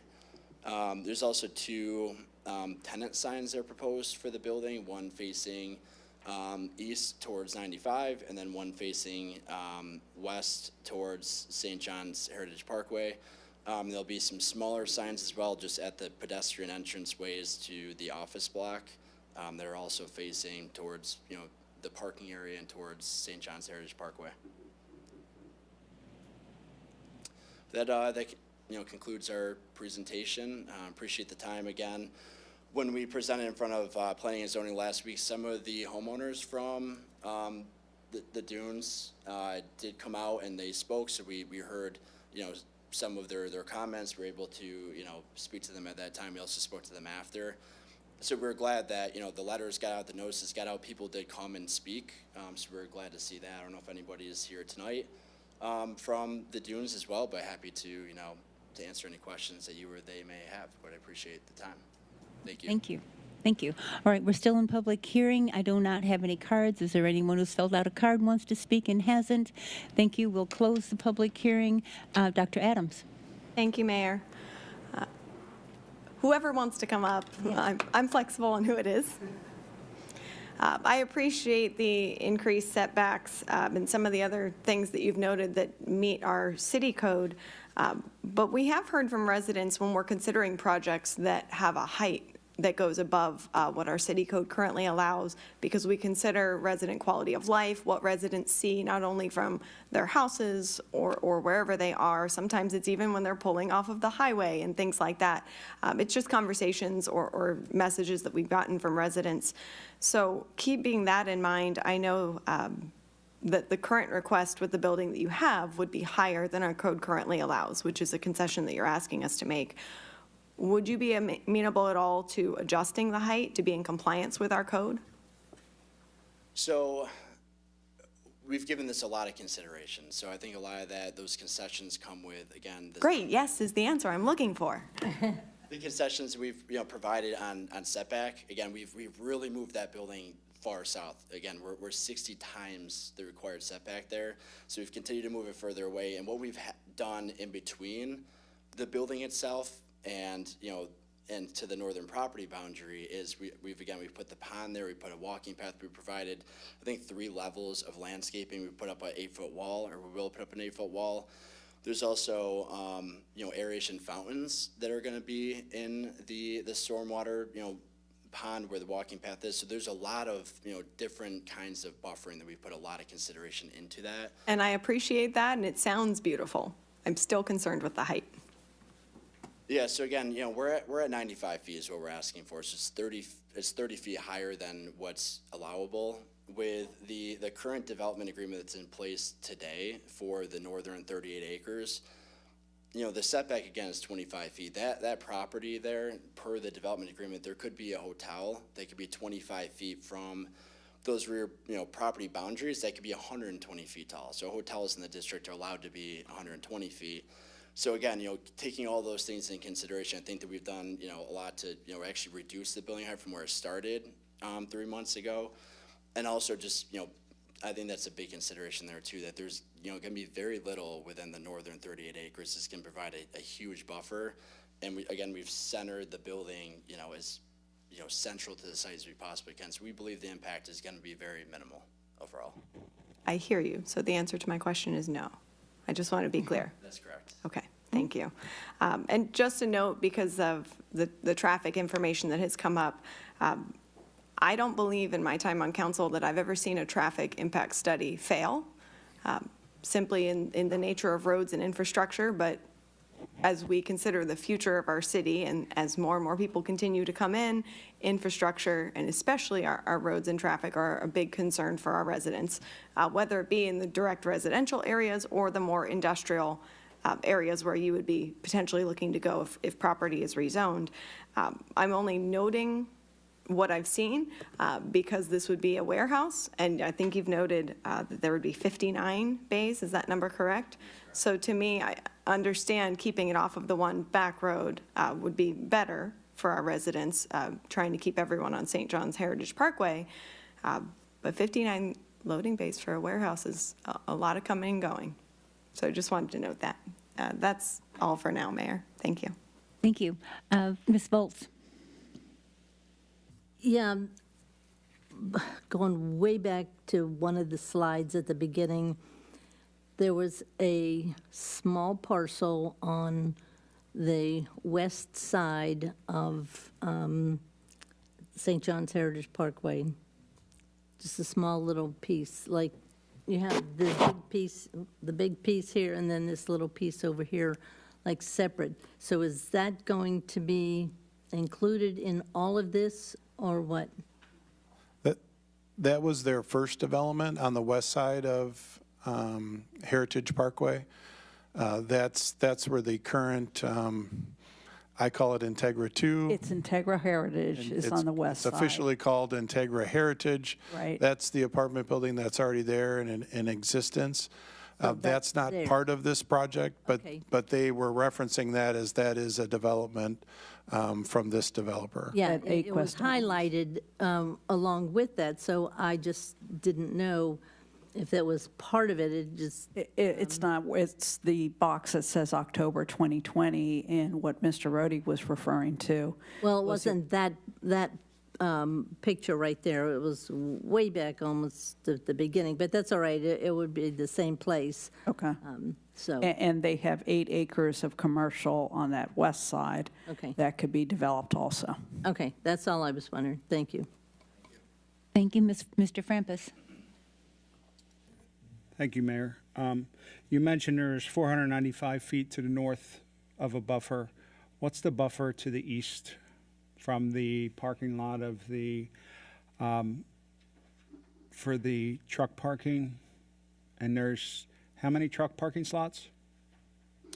There are 418 total. 418. All right here, so they're also spread out on the south side of the building as well. So how many in that one lot there? I think it's about 370. And what's the distance from the back of the parking lot to the residential to the northwest corner of that, right there? This here? Yes. I don't have that number. I don't know, Brenda, if you have it or not. Just 495 is pretty impressive to the north, but it seems like it's awful narrow to the residents there. Yeah, so at that corner, which you're referring to adjacent to the residential, is where this minimum buffer here is 10 feet, which is code required, and it's similar uses there on the other side, which is where the 8-foot. I'm worried about the houses. And that's where we have the chamfered corner. This has got the screen wall through that element there as well. So that, it's at an angle, it's hard to say, but that's probably from the truck parking spaces there, which they're parking 90 degrees each way. So you have this whole area is landscaped there technically. So 100 feet? Plus or minus from the corner, yeah, with a screen wall within that distance. And including the Columbia Lane right-of-way, which is 50 feet in width. So was it ever talked about having the solid wall there instead? That is for that. I thought it was the aluminum, that portion Aluminum from your pointer a little bit south is not a solid wall, correct? Correct, that is aluminum, but yes, you can see the residential house barely to where that's why for adjacency of parcel boundaries, we stopped it at that corner. So this wall here, we're on the angle, is the permacast solid wall. It seems like for a sound barrier, a portion of that east side wall should be solid. Another 50 feet, yeah, I mean, something. I don't see that as being an issue, yeah, just turning it down. What's your tolerance there for distance? I think that 100 feet makes sense. I'm okay with 100 feet if that's. I would be okay with 100 feet from the corner there, yeah, right there. 100 feet to the south. And I also, who wants to talk about the development agreement and the truck idling and refrigeration trucks? Is that also not a problem? Because that's what I was told in our meeting. So there's no intention for refrigeration trucks for this project. There will never be, so we're okay with inserting that into the development agreement as a condition. How about idling? Idling as well. Because typically some of these trucks come in there and they'll just camp out for hours and leave their truck idle, and we don't necessarily want that. I would agree with that. And again, as far as truck drivers coming in, they're going to want to park as close as they can to the building. So if there's ever trucks this far that are closer to the residential, that means the parking lot's full. So again, the way this is laid out, it's going to keep the trucks as close to the building as we can, but we're okay with that, condition. So is that something you can add in there, Christie? Yes, we can add that, and so remember. It could be done for this meeting, or? It would be the same thing that you all would table until the next meeting for an action, but that you are reviewing and providing your comments, and I would get with the city attorney and probably their attorney and work out the fine language. And if I remember correctly, we can make the final approval contingent upon the development agreement approval, is that correct? Yeah, I mean, you're not going to get any final approval tonight. No, I know, but on the second reading, when we also agree on the development agreement, typically we vote on the zoning first and then the development agreement, but I want to make it contingent on the development agreement. Yes. If we don't approve the development agreement, right, the other stuff doesn't get approved. Yeah, and that's standard whenever we have a development agreement with a rezoning. Okay, I do have another question for Christie. Gas station, it was mentioned. Yes. If I remember correctly, there's only one gas station approved for the whole area, including Space Coast Town Center and all that. Is that correct? No, that's not correct. So there could be more It's than only one one gas per development. So there's one that's allowed Space Coast Town Center. There also would be one that's allowed on this north side. So it's not like in a quadrant that it's one for that entire quadrant. That's not correct. I thought we were trying to avoid with the city having multiple gas stations all over. Is that not? We are. This first came up with where the Eden and Dunes subdivision is, and that particular developer did want to have a gas station, and the wording was such that first you've got to have 50 acres of property. So we talked about the property that Aquest has on the west side, which is not 50 acres. For example, they're not going to be able to have a gas station there.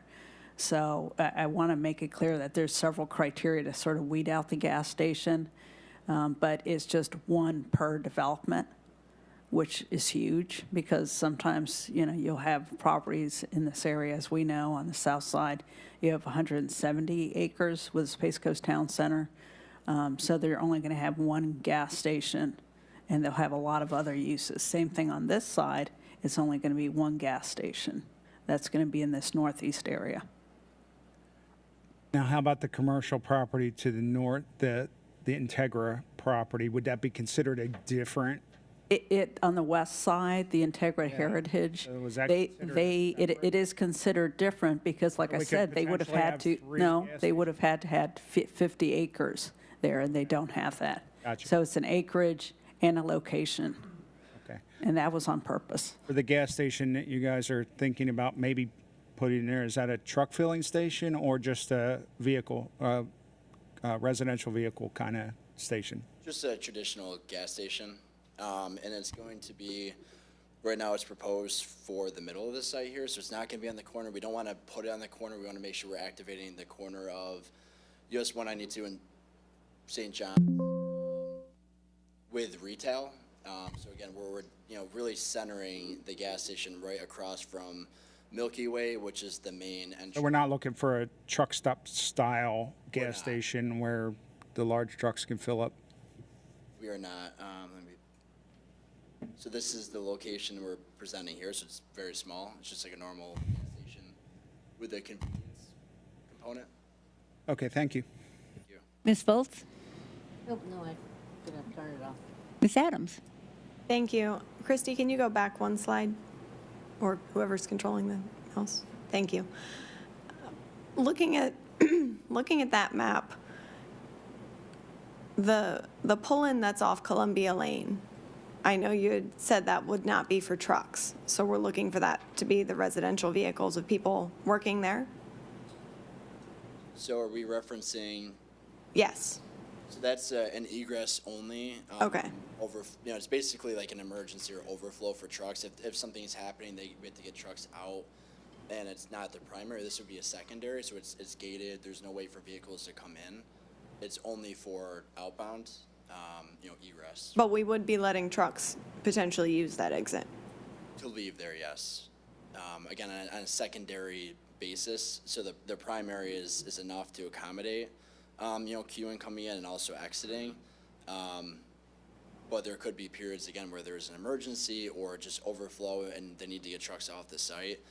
That'd be more, that's the reason for that. And most of the time, there's guard houses, for the primary here and also for the secondary.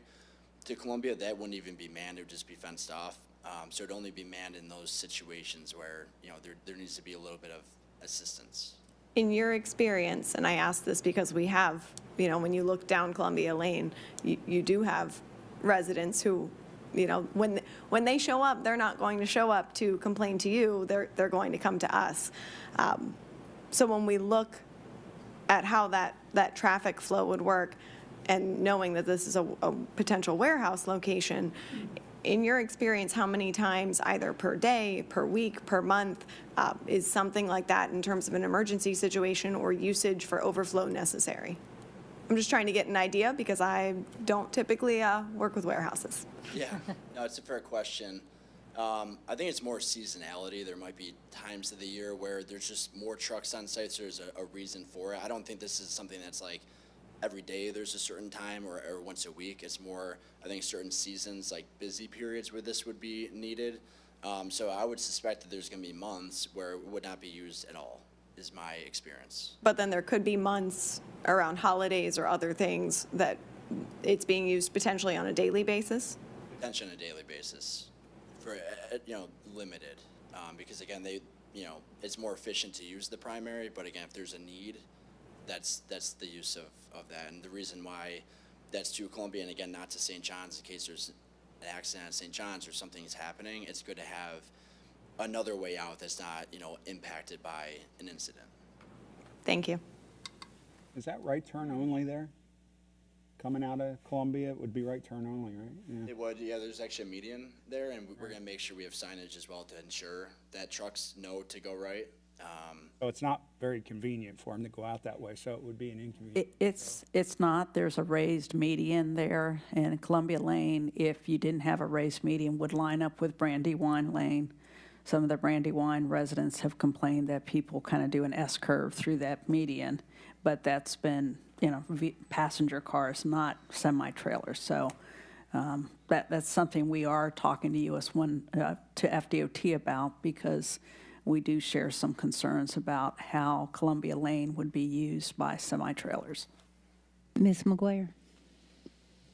So then on the further north entrance for Columbia, you said that one's just for emergency vehicles?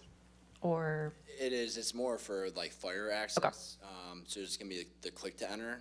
So that's the purpose of that. It's just to provide another direct entrance in for fire trucks. And we've done auto turns to make sure they can make that turn so they can come directly in and get access, where it's not, at a guardhouse here and here.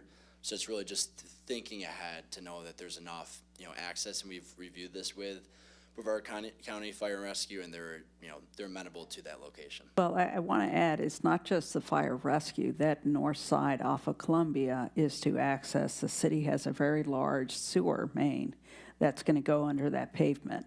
So the city is going to have the click-to-enter access at that point to service that sewer line. Okay, thank you. Thank you. Can you go back to the slide that had 1, 2, 3, 4, 5, 6, 7? I think this was Joe's slide that he had. Yes. That one right there.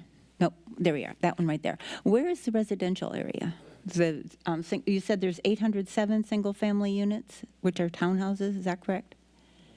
So what Omar was referencing there is per the existing development agreements that are in place, there could be as many as that. Oh, there could be. Or in the development agreement, where there's 0 residential proposed here. So we're saying what could be on this site. Oh, all right, thank you, because that was my question, where would that be? And, all Yeah, right, good question, Mayor. They were referencing the original development agreement that this council put into place. Maybe refresh my memory, Christy, maybe about 8 months ago, a year ago? One of them was, the other ones were about 4 and 5 years ago. Right. So they were just referencing past development agreements on the sites that But in our packet, there's a whole section on townhouses. But that has nothing to do with this. That's a code amendment. Next agenda item. All right, Sorry, sorry. next agenda item. All right. All right, thank you, then that was answers everything I had, thank you. But very good question, and probably worth saying again, in the development agreement, there is no residential development in this project. Thank you. Ms. Adams? But Mr. Rohde, to be clear, if this project moved forward and years from now they sold the property and it became something else, that development agreement stays with that property, correct? Yes. So it could theoretically utilize the residential portion. Yeah, I mean, this is a 30-year development agreement, so. Yes, but we made decisions that were, our hands were tied with 30-year No, agreements. again, very, very good. Do you want to take, I don't want to step on the, I think the attorney for the applicant is going to step up and answer this. those are past development agreements for projects that never happened. Hi, Cliff Reppinger with Whitebird, representing the applicant. Yes, Mr. Rohde just spoke to that. This development agreement that's being proposed tonight is repealing and replacing the prior development agreements that have been entered into. So this development agreement will run with the land and govern the development of the property. Thank you. Good question. Thank you. Mr. Carey, do you read the ordinance? Thank you, Mayor, and would you like me to read all 3, or did you want to do them one at a time? Oh, let's just get them all done. All right, so settle down, settle back. The first one's ordinance number 2025-04, an ordinance of the City of West Melbourne, Brevard County, Florida, annexing by voluntary petition 2 parcels of land, approximately 14.26 acres in size, 10.26 acres located at the northeast corner of the intersection of Highway 192 and St. John's Heritage Parkway, and 4.0 acres located at the northwest corner of the intersection of Highway 192 and Columbia Lane, and as more fully described herein. Finding that the area being annexed is reasonably compact and contiguous to the city, that the annexation of the property does not create an enclave, and that the annexation of the property otherwise complies with Florida law. Amending the corporate boundaries of the city to provide for incorporation of real property described herein, providing for filing of the revised city boundaries with the Department of State, providing for repeal of prior inconsistent ordinances and resolutions, and providing for severability and providing an effective date. The next one is ordinance number 2025-06, an ordinance of the City of West Melbourne, Brevard County, Florida, amending the future land use map of the comprehensive plan to change the future land use on parcels of land totaling 43.7 acres located at the northeast corner of St. John's Heritage Parkway and US 192, and as more fully described herein, from Brevard County Residential 1, Brevard County Community Commercial, CC, City of West Melbourne Commercial, and Industrial to City of West Melbourne PI Parkway Interchange, providing an effective date. And the last one is ordinance number 2025-07, an ordinance of the City of West Melbourne, Brevard County, Florida, rezoning a 43.7 acre parcel of land generally located west of Interstate 95, north of US 192 on the east side of St. John's Heritage Parkway, and as more fully described herein, from Brevard County AU, agricultural residential, to TU, transient tourist commercial, to City of West Melbourne M1 light industrial and warehousing, and CP Commercial Parkway to Gateway Interchange, and providing an effective date. Thank you. Thank you. That was quite a bit there. All right, we're going to do this one by one. Is that correct? All right, so Mr. Francis? Sure, I'll make a motion that we... Thank you, Mayor. I'm sorry.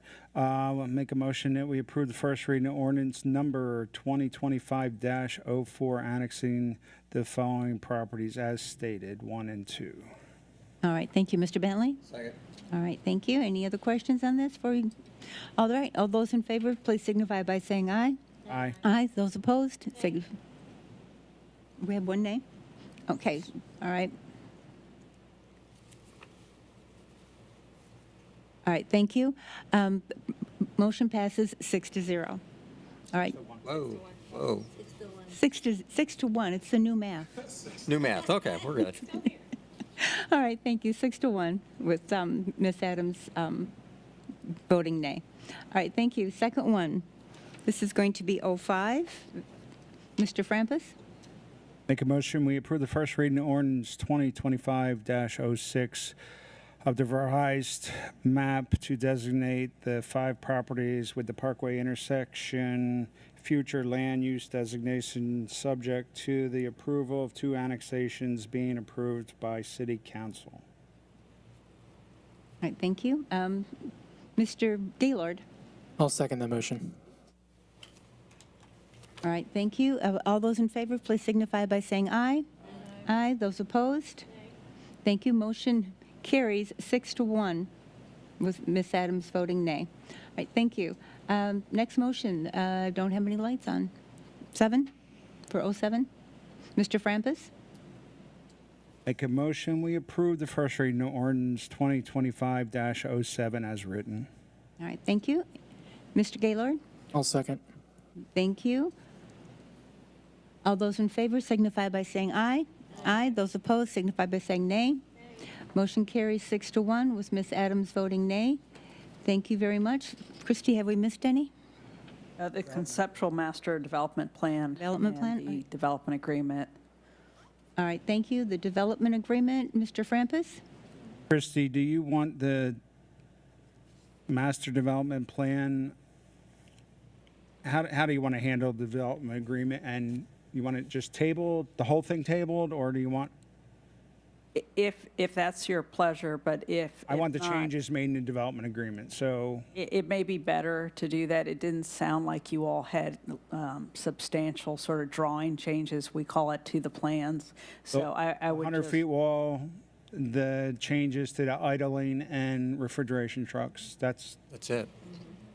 So I think what he's, Do you want it Councilman tabled or Frampus, just? is do we want to approve the development plan and table the development agreement? Or do you want, You can do that, but on the other hand, if you all desire not to, but since you have not had any comments about the layout, I would go ahead and approve the plan.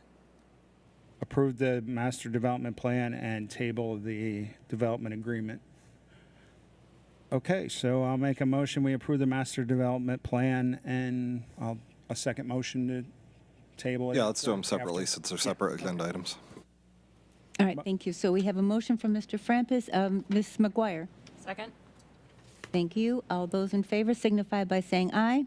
Aye. Those opposed? Motion carries 7-0. So I'll make another motion to table the development agreement until the changes are made and make all of it contingent on, the development agreement. All right, thank you. We have a motion from Mr. Frampus to table. We have Mr. Gaylord? I'll second. We have a second from Mr. Gaylord. All those in favor to table signify by saying aye. Aye. Motion carries 7-0. Thank you very much. Next item.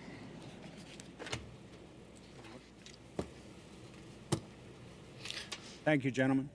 Good job. Really good. Nice presentation.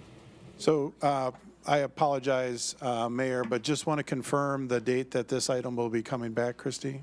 May 6th? Next meeting. May 6th, so second reading will be May 6th. That's right. Thank you. Nope, I just wanted to clarify for the audience of when the second reading will be, because that's actually 3 weeks, because there's a 5th week in April, so it'll be 3 weeks from tonight, back here Tuesday, May 6th. And I'm pretty confident we'll be able to get the development agreement updated. But we'll work with the attorney for the developer to make sure we have that in plenty of time. We will.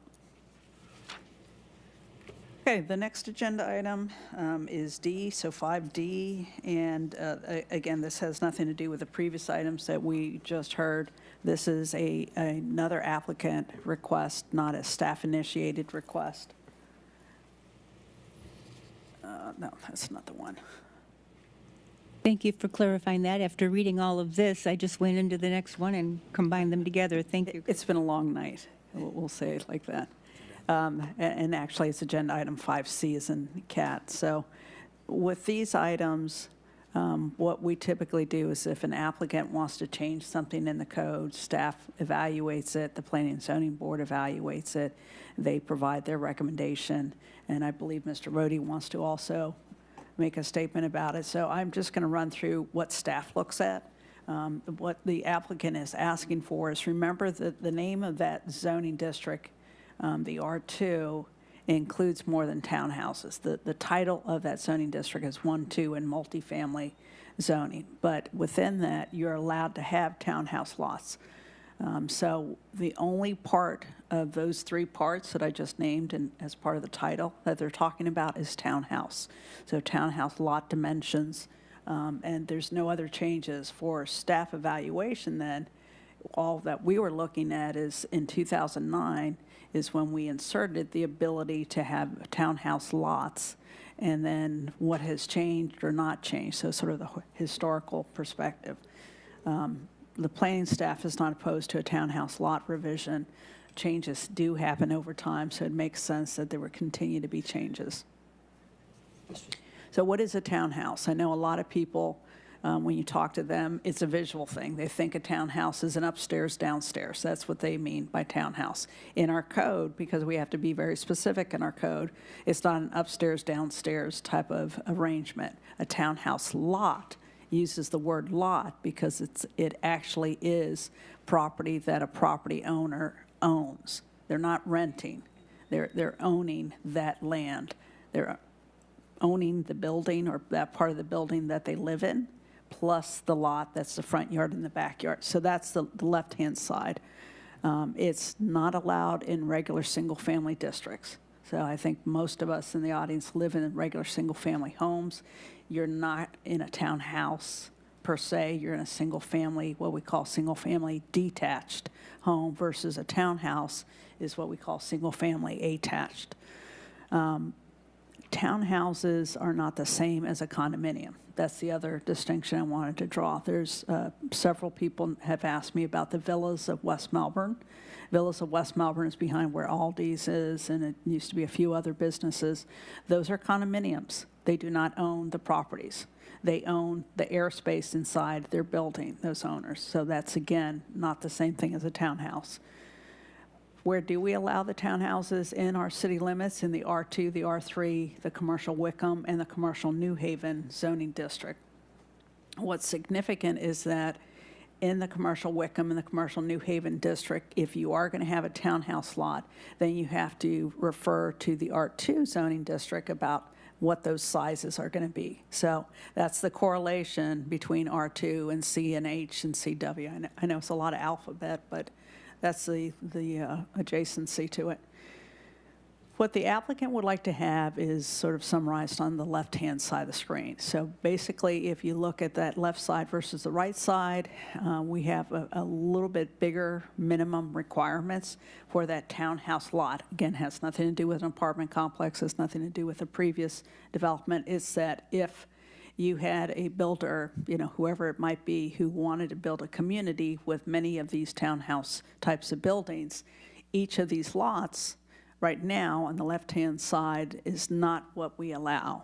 We would only allow a 3,000 square foot lot, a 24-foot wide lot, could be 18 feet in its width, would have to be 110 feet deep, that building couldn't occupy more than 50% of that lot.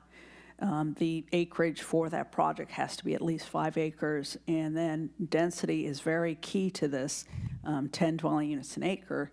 That's for that zoning district, so that's not going to change. The density is going to remain the same. Christy, am I clear to understand what you're saying with the R2 is the only place that designates townhome dimensions? No. R2 is one of the ones, but R3 also does. But what I was saying is the commercial Wickham and the commercial New Haven, they tell the reader to go to the R2 zoning district to look at what those dimensions are. So there's only two places that we have the townhouse lot dimensions. It's the R2 and the R3. The applicant has not asked for a change to the R3. So that's... R3 the same kind of dimensions? It's similar. It's not quite exactly the same. It's not quite identical. Bigger and smaller? A little bit smaller. So there's an option there. If they wanted to go smaller, they could ask for R3. They could ask for R3, that's right. But that, again, just like any rezoning, that's based on a lot of factors. We don't just do isolated rezoning to accommodate one particular building style. Depends on what's around it. But we'll do isolated ordinance changes. I'm just being sarcastic. The other proposed change is that the applicant would like to go from 5 acres for a project acreage to 1.5 acreage when the property is next to the CRA. And I had included this image. I'll let the applicant explain a little bit more. Basically, the green area shows what the applicant believes can be accomplished with a townhouse lot that's a little bit smaller, that you have the ability with the code change to force those townhouse buildings more towards the center of the project, sort of what we call a compact development, and have more greenery around the perimeter on the edges. So that's actually some of the wording that you see in blue and underlined. That's out of that proposed change. So that's what the applicant did because, I had issues about having the smaller property and then just sort of filling it with more townhouse lots and then just making an area seem more crowded. So this was the compromise that we talked about. All right, in terms of zoning district, I wanted to show this because we've got lines on this zoning map that are the yellow and black dash lines. Those are the CRA areas. So when I talked about that commercial New Haven, commercial Wickham zoning, those are the areas that are inside that are sort of with this gray shading and the gray property lines.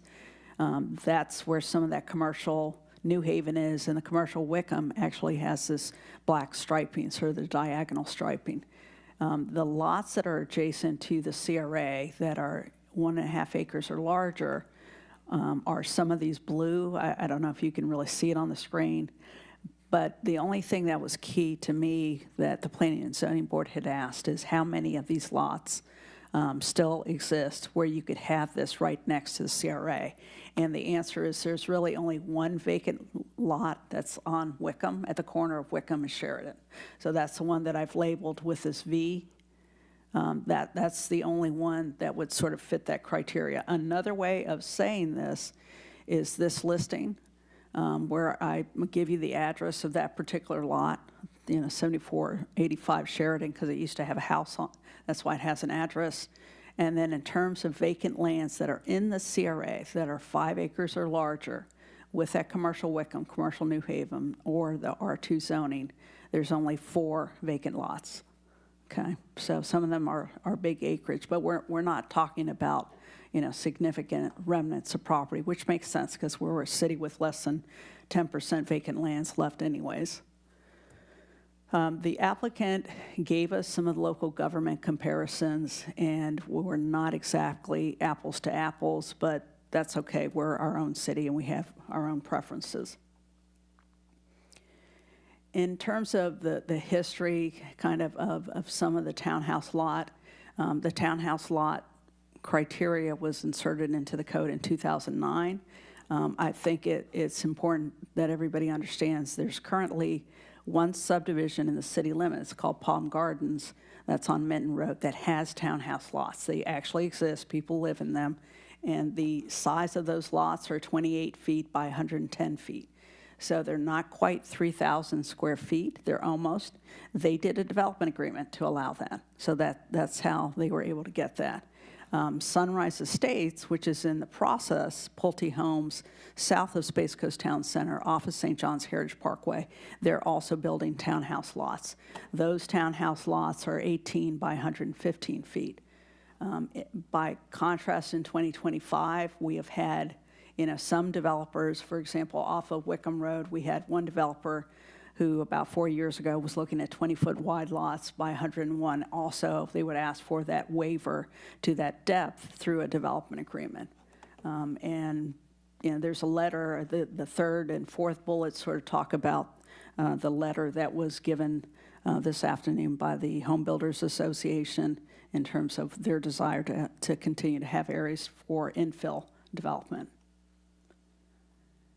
I included this in the staff report. I know we're trying to get through this, so I'm not going to go into a lot of detail, but the right-hand side of the screen is sort of the proposal where they would not just have the ability to have an 18-foot wide townhouse lot or 24, but they would be able to have a 20-foot wide townhouse lot that would be 100 feet deep instead of 110. And on the right-hand side of the screen, what I highlighted with the blue ink is that, the density is still dwelling units an acre. So if you sit there and try to do the math and you say, okay, 3,000 square foot, how many 3,000 square foot lots can you fit into an acre? It's going to be, either 21.71 dwelling units, or it's going to be 14.5, depending on whether you're using 2,000 square foot lots or 3,000. But it doesn't matter. The code says 10 dwelling units an acre. So that's immaterial. The size of that lot to the density is immaterial.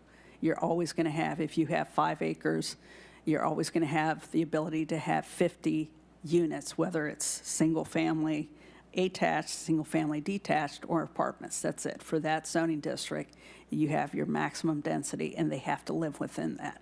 How they assemble that is really more of what the developer has to decide, and if we want to allow them to have lots for the townhouse lots that are slightly smaller than the 3,000 square feet, they can either do this, the code change, or they can do the development agreement. Those are the two options. So your Planning and Zoning Board in March did consider this, and they did recommend approval of these changes. So their recommended motion is for council to consider approving the first reading of the ordinance to make these changes. Again, the applicant is in the audience, and they can tell you a little bit more about their impetus for doing this. And Mr. Rohde, I don't know if you wanted to add any comments. I'll reserve my comments for after the requestee.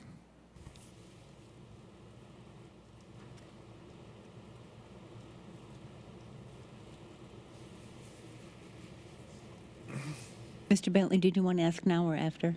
I didn't know if she's presenting something. Yes. I'll let her Yes. present. Okay. But yes, I do.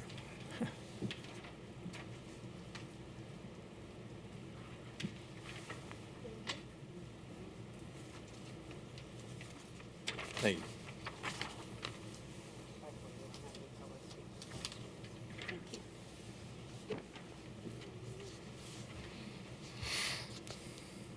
Don't know if I should wait for it to be handed out. I'll just wait 1 second.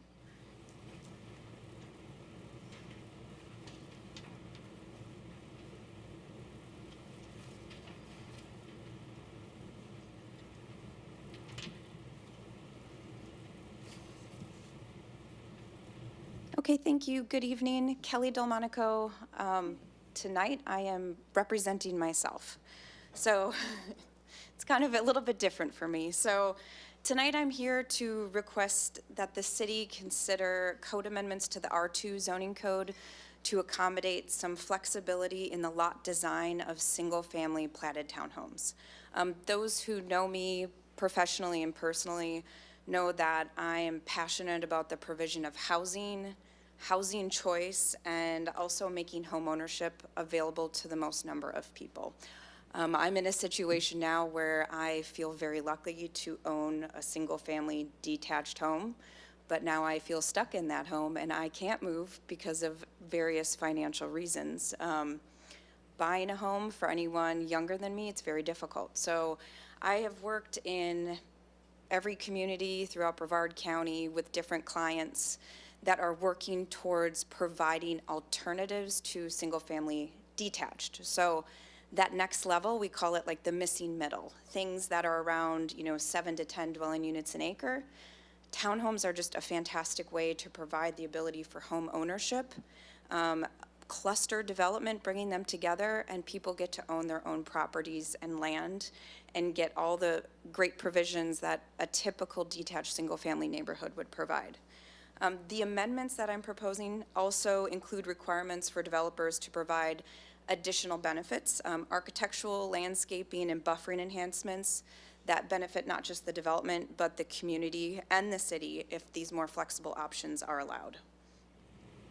And don't let me forget to get back to the R3 thing at the end. I've made this note on the first page and not the last page. So what you have in front of you, I'm first addressing the left two graphics on your sheet. These are examples of the current R2 zoning code in West Melbourne. So how you can build today is on the left side without project enhancements. It's just by right you're allowed to develop a 3,000 square foot lot, 110 feet deep, so that kind of gives you a 27.3 foot wide lot. And as you can see, that lot is proportional and efficient. It is large. It's much larger than you need to put in the 900 square foot house, but it is there and available. In 2009, the code was amended to allow for lots to be narrowed down in R2 to as little as 18 feet. However, there was no subsequent reduction in the lot depth and the lot area. So what you see in the middle there is it's showing, okay, with project enhancements to get to the 18 feet, if you do, green building standards, architectural upgrades, you can get an 18-foot wide lot. However, that results in a 167-foot deep lot, which is narrow and not efficient use of land. You end up with like these shotgun properties, which is why people don't want to do that. So both of these scenarios would allow for a townhome building within 20 feet of the perimeter property line. So you can see that 20-foot dimension there between the buildable area and the common property line. And many times those common property lines are adjacent to established single-family detached neighborhoods. Here is a breakdown of how West Melbourne compares to just our immediate neighbors. And I understand that there's several jurisdictions, everyone is different, but when people are building in the area, people don't know whether they're in West Melbourne or Melbourne Village or Melbourne or Palm Bay or unincorporated Brevard County. Just because of the way properties annex, we don't have narrowed off boundaries. So when we're looking at developing in other locations throughout Brevard, the lot area, for example, my three main points here, lot area, lot depth, and project area. So Melbourne, Palm Bay, and Brevard County all allow a lot area of 1,800 square feet or less.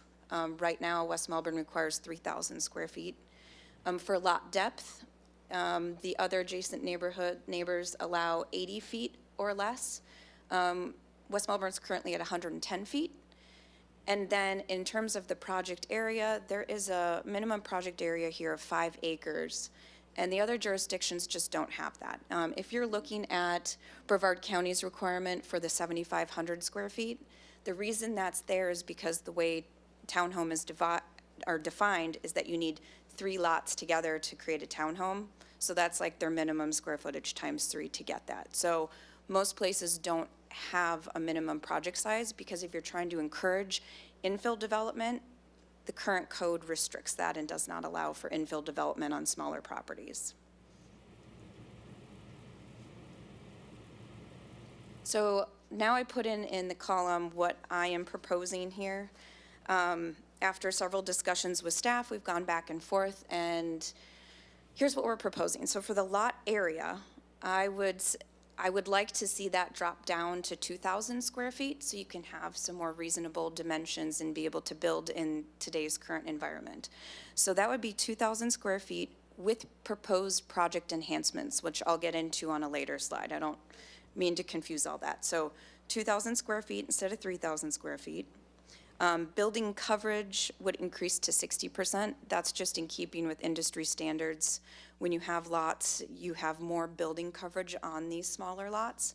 However, if you're looking at the development as a whole, you are still well above and beyond your pervious and impervious requirement needs and stormwater calculations. We're just talking individual lots for that increase.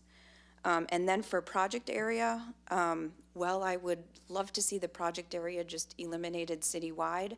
I would be comfortable with, a step towards bringing the ability to have infill development. So that would be reducing the project area to 1.5 acres if it's adjacent to or within the CRAs. And also we remember that townhomes are a type of cluster development. So it's trying to take these units and put them on smaller lots closer together so you have the ability to have more common area and more amenities and more buffer protections. Density is one thing I also wanted to address. We're not proposing any changes to density. That would stay at 10 dwelling units an acre. Right now with the current codes, you can't really get anywhere near that with a townhome. You're looking at probably 7 or 8 dwelling units an acre maybe. So you can't get to the intention of what the comprehensive plan and the zoning allows. In that case, in order to make townhomes a viable option to get closer to that, there has to be some wiggle room and flexibility in lot area and lot size. Now I've added on the right-hand column an image of what the proposed code would allow if the project enhancements are met. So that would allow a lot area of 2,000 square feet, a lot width of 20, and a lot depth of 100. And as you can see, you're back to these proportions that make sense and make efficient use of the land. And one of those required project enhancements is the provision for a 20-foot landscape buffer or tract along the backside of those lots between any common property lines. So assume there's single-family detached residential back there, then that increases, it doubles where that buildable area is in location to that common property line. So again, it would be, you have to do green building standards, architectural upgrades, the 20-foot landscape buffer, and then 60% of the units must have a side or rear facade facing common open space, gathering space, or a water body. And I don't know, I don't want to read this to you. This is just getting into those project enhancements, but we can get back to that at any point you want to. This was just an amendment to the existing project enhancements to get the narrower lots. And then this is the proposed new addition of the project enhancements to obtain a smaller lot area or lot depth.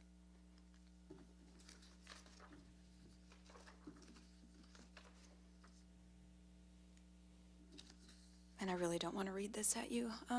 It is consistent with several parts of the comprehensive plan, including policies that are related to medium density residential, attaining 10 dwelling units an acre, your house, excuse me.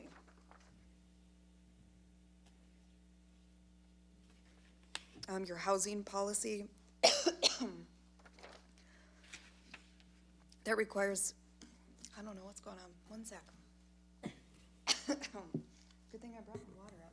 Yeah, and I concur with Kelly that, several of these policies, we already allow the townhouse lots, so it is consistent with that, even with the changes. It's not going to make, much of a difference to those policies. Yeah, this will make me just finish a lot faster. It's in compliance with housing policies about offering diverse options for housing and different options, as well as the portion that talks about reducing minimum lot size regulations that's specifically laid out in Housing Policy 4.6. So the proposed R2 code amendments will benefit not only the R2 properties and the other properties in the city that are allowed to have these types of townhomes, but by allowing for a compatible and comparable reduction in the lot depth and area, it'll provide for public beneficial enhancements such as large landscape buffers and architectural enhancements. This code amendment does not change the uses that are allowed or increase the density. I think that's really important. The Planning and Zoning Board, I would say eagerly, unanimously supported this. They wanted more flexibility for the provision of single-family platted townhomes.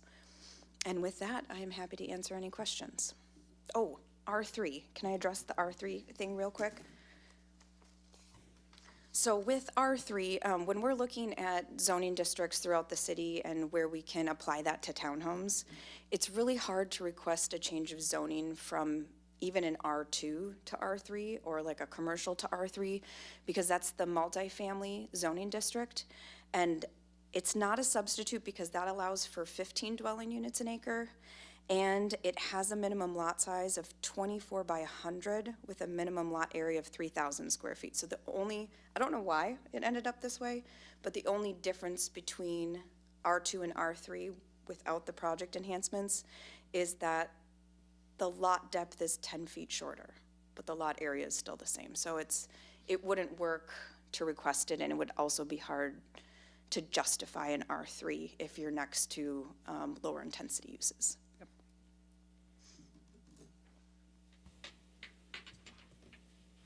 All right, thank you.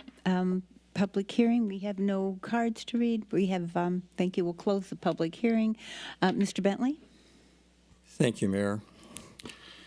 I am going to ask Tim to say a few words on this. He and I spoke on this issue earlier today, Mr. Rohde. I don't support this. I did see in the literature that was provided to us that they were comparing us to, they want us to be basically like Melbourne, and Palm Bay was the illustration that they used. West Melbourne, and I've been on the council for 16 years, has always wanted to be their own city and make their own rules. And we've always had larger lot sizes than are required by other cities. If someone wants the smaller size, they have a north and a south neighboring city that they can do that in. We currently have 2 developments within West Melbourne today that you can build under our current guidelines. And so I think that shows that our current guidelines are working. People are able to build townhouses in West Melbourne today with the guidelines that we have. And in my view, this simply helps does a couple of things, but I'm being a little bit facetious here. But it helps the builder build a little bit more units, which is better for his bottom line. But I don't want to, we've built out 90%, from what I think I was told by Mr. Birdie today, of West Melbourne. And now you're saying, well, let's change the last 10% to be in line with 2 neighboring cities that we've always said we don't want to be in line with. And so I struggle with allowing something like this that is different than what we've always allowed and different what the current people that are building today have to live by. Mr. Rohde, if you could maybe go through some of the comments that you and I went through today. Yeah, and I think, our job as staff when a developer or a planner or a representative has an idea for the code, we do our due diligence with that process and bring that forward to the council. That's our job. It's the council's job to make those decisions, kind of yea or nay, if you will. We do have the ability with development agreement to adjust those factors. And as we do with many development agreements, it's a give or take process, and it's a case-by-case process based on that site. And so for me, the thought of changing the code for a handful of, what, Christy, you mentioned 4 parcels left? Yes. That might be eligible for this? 5 parcels left? No, any property in the city could request an R2 zoning or to be rezoned to something that would allow. But what we currently have now Right, is that's currently correct. 4 or 5 parcels. Yes. To make that change for those last couple of parcels, when there is an avenue to do that through development agreement, just seems like a little disingenuous to the past properties that have followed those rules. So. And the 2 properties that we have now, you said I think we discussed there was 2 developments. There's currently 1 townhome development. This is kind of the night of the area around Space Coast Town Center on St. John's Heritage Parkway, which is a townhome development that's currently under development, and that there are provisions in there through a development agreement for them to do the things that they're doing. And then The Palm Gardens. and then just down Minton, I think everybody's familiar with Palm Garden Estates. Palm Garden. It was, they dropped the estates. Just Palm Garden now. Just a little bit south of us here on Minton, same type of situation, townhome development agreement, and you work with the parameters based on on that specific situation. And so I think, from my perspective, I have a lot of respect for the development community, and I think this council's been, very receptive to development, whether it's townhome, single family, or what. This just seems like we just have a couple of parcels left. We have a set of rules. We changed the set of rules in 2009. 2009, yes, sir. So that, that's a couple years ago, but it's not, 1950 or 1960. So I would ask the council to give thought to not considering changing this. That we do have a mechanism to work with this if through the development agreement. Christie and I, see this from a common lens, but just from a different perspective. And so I never like to disagree with my planner. But I really ask the council to give this one some thought. And if the council's comfortable in moving forward, absolutely respect that. If the council's looking for some more information, because with all due respect, as non-planning people, there was a lot of information presented tonight and a lot of nuance changes and a lot of different elements of that. I would, ask to make sure that everybody's really clear with what they're being asked to change this evening. Thank you, Mayor. Ms. Volz. Yes, I'm looking at this. Yes, ma'am. And I'm assuming that each one of these lines says that it's a one lot. So there's 4 lots, there's 8 lots, and then there's 8 lots here, and then there's 8 lots. There's 3 different pictures of 8 lots, correct? Yes. Okay. But in looking, the difference is the 2,000 square foot versus 3,000 square foot, and 20 feet versus 18 feet or 27 feet isn't much, and 100 feet versus 110 feet isn't much, and then 1,000 feet is better than 900 square feet. So can we just do a development agreement rather than change the zoning for something like this? So, when we're talking about, oh, sorry, I thought you were asking me. No, well, I'm asking.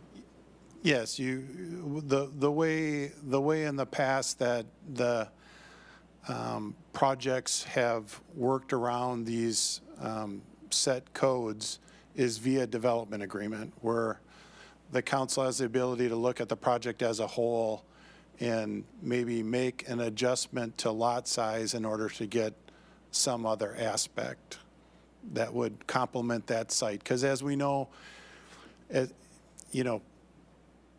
I'm not telling anybody in this room anything they don't know, but zoning is generic, and each specific lot has its specific situation to it. And so to deal with those nuances, the development agreement has always been the preferred method of the city, so that we can look at those individual, understand where it is, what it's contiguous with, where it is in the community, where it works with the surrounding properties around it, and try to find that happy median. Okay, looking at this project, would she be able, okay, whatever it is she's doing, would she be able to do a development agreement without changing the zoning and still Yes. come up with this? Yes. Yes. Okay. Yes. All right. So we don't really need to change the zoning. You can just do a development agreement and, Don't need to change the order. yeah, right, and then get done what you need to get done. May I address that? So yes, that sounds fantastic, like we can just come in with a development agreement and get it approved. But the process to get here for developers that come here with a development, with a rezoning request, with a preliminary plat, they've spent $350,000 to get here, and they still have nothing in the bank at all, and then they can leave with a denial and be out that money. So when you're thinking about this stuff, what I'm proposing today sets it up so that local and regional builders can come in and know what they can do by right here. It gives them some form of assurance that they can build what the city says they can build. If you get into this development agreement stuff with everything, you know who that lends itself to is national builders with deep pockets. Development is very expensive, so you're But not if going you to came in not wanting to make changes and came in and met our code, then you could do that as well, right? You could just build Absolutely, it today, and yep. not have to. So you're asking for us to lower our standards to our neighboring cities. So what? You don't have to ask for the special things that you want to just change in our code now? It's the provision of project enhancements. The other cities don't require these special architecture or buffers or any of that. That's what, we like being different Yeah. from other things. No, We like our bigger parking lots. We like, our bigger parking spaces. We like that stuff, and that's kind of Yep, and I've put why those we have our ordinances the way they are. I've definitely put those provisions in here so people know what they're getting when they're coming here to develop. And it's not lowering your standards. It's not a lower standard to allow someone to reduce their lot size a little bit. You're still getting a townhome, and people locally then can invest back in this community. Because what's happening is, the big developers can come in and wait this out and be under contract for a year to wait. And the hope was that we just open the door in some way. And I'm happy to, if there's any additional feedback or anything that would garner support from council, I'm all ears. I'm just trying to provide some flexibility for those people. Some properties, depending on the dimensions they lay out, these dimensions work. But if you start reducing some dimensions, you get to the point where you can't provide a lot, the road, and another lot and meet all the standards that are in there. So with infill development, the ability to have flexibility and to have the buffer around the outside really does make a difference. And there are a lot of infill opportunities within West Melbourne as well. Thank you. Mr. Gaylord. Hi, Kelly. A couple questions for you. You could go back to your slide that has the comparisons for, yep. So you have on here 900 to 1,000 square feet of living areas which you're proposing, and on the chart that you gave us, the living area is 1,000. So just as a point of clarity for council, what is the minimum living area that you're proposing with these changes? Is it 900 to 1,000, or is it minimum standard 1,000?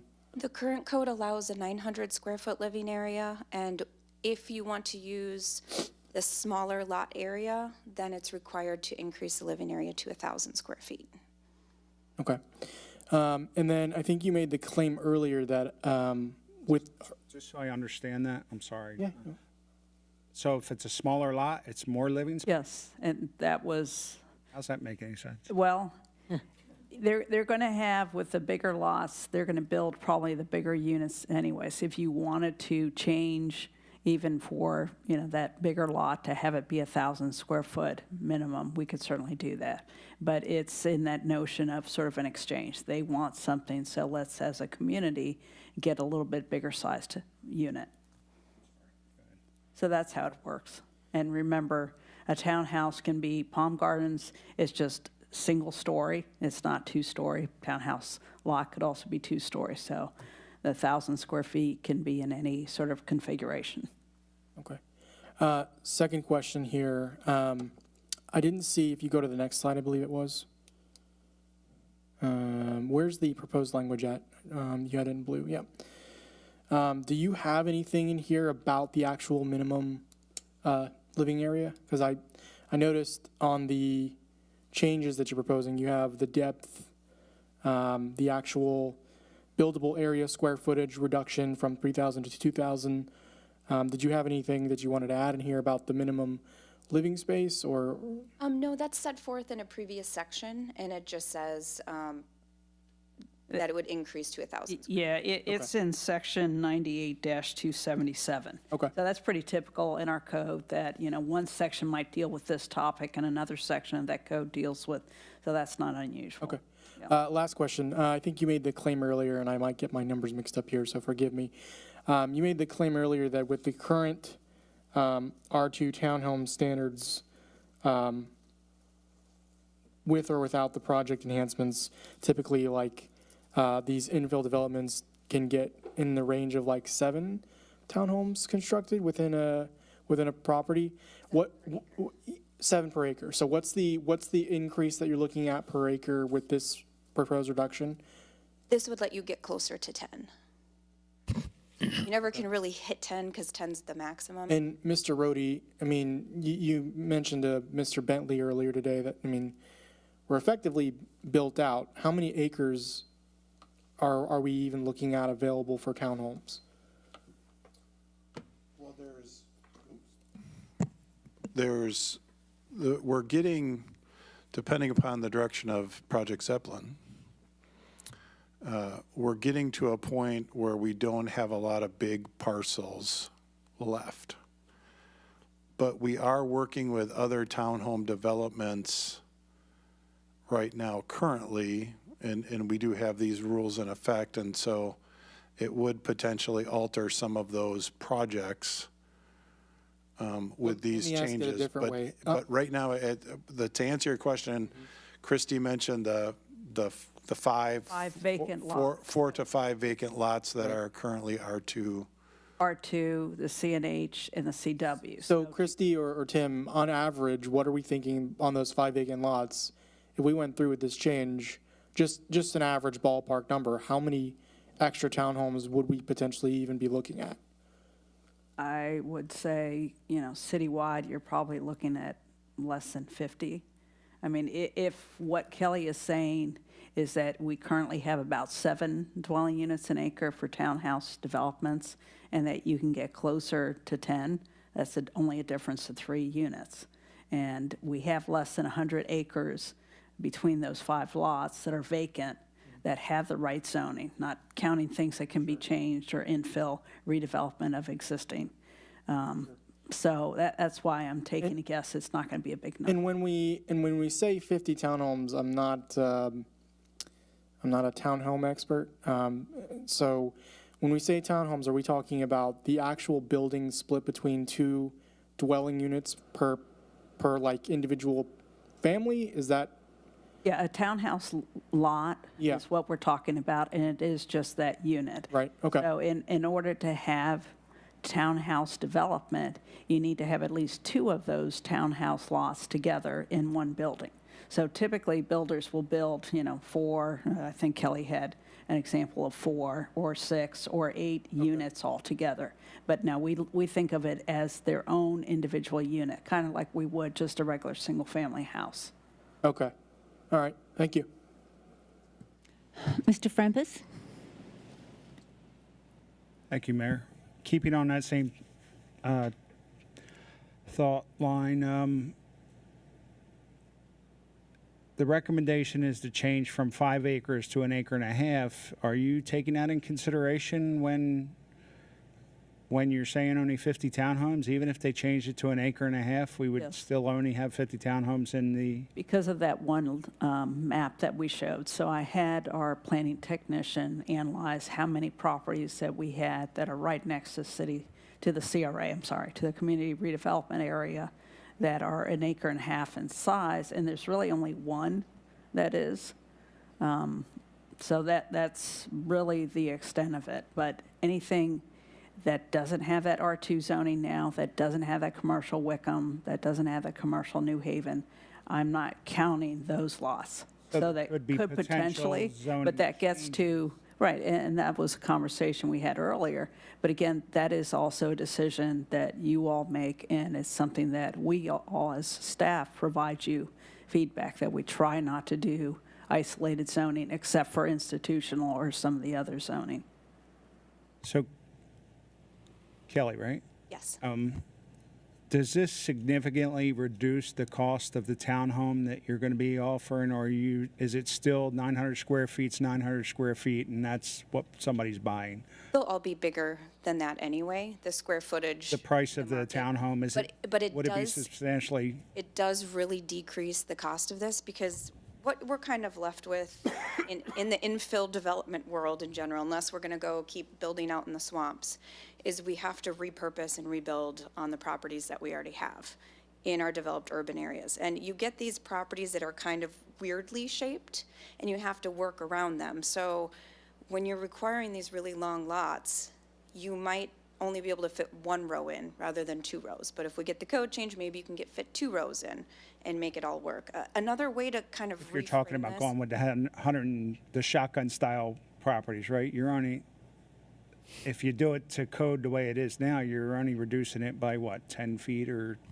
So, I mean, that's not significant. Well, for example, the property that I brought forth, what did we call it? Minton Grove, right on Minton Road by Crystal Lakes. The reason that they were able to work with the current R2 zoning code in that situation was because of the depth. The depth was just deep enough to fit the road and then the 2 lots on each side with extra buffer space. Had that been narrower, they would have needed some type of, agreement in place to have smaller lots and able to get the double row to make it financially viable. The other way that I kind of reframe myself when I'm looking at this as well is if you have someone that has an R2 zone property today and they can't get a townhome layout to work, their option is to do multifamily apartment. They can do that today.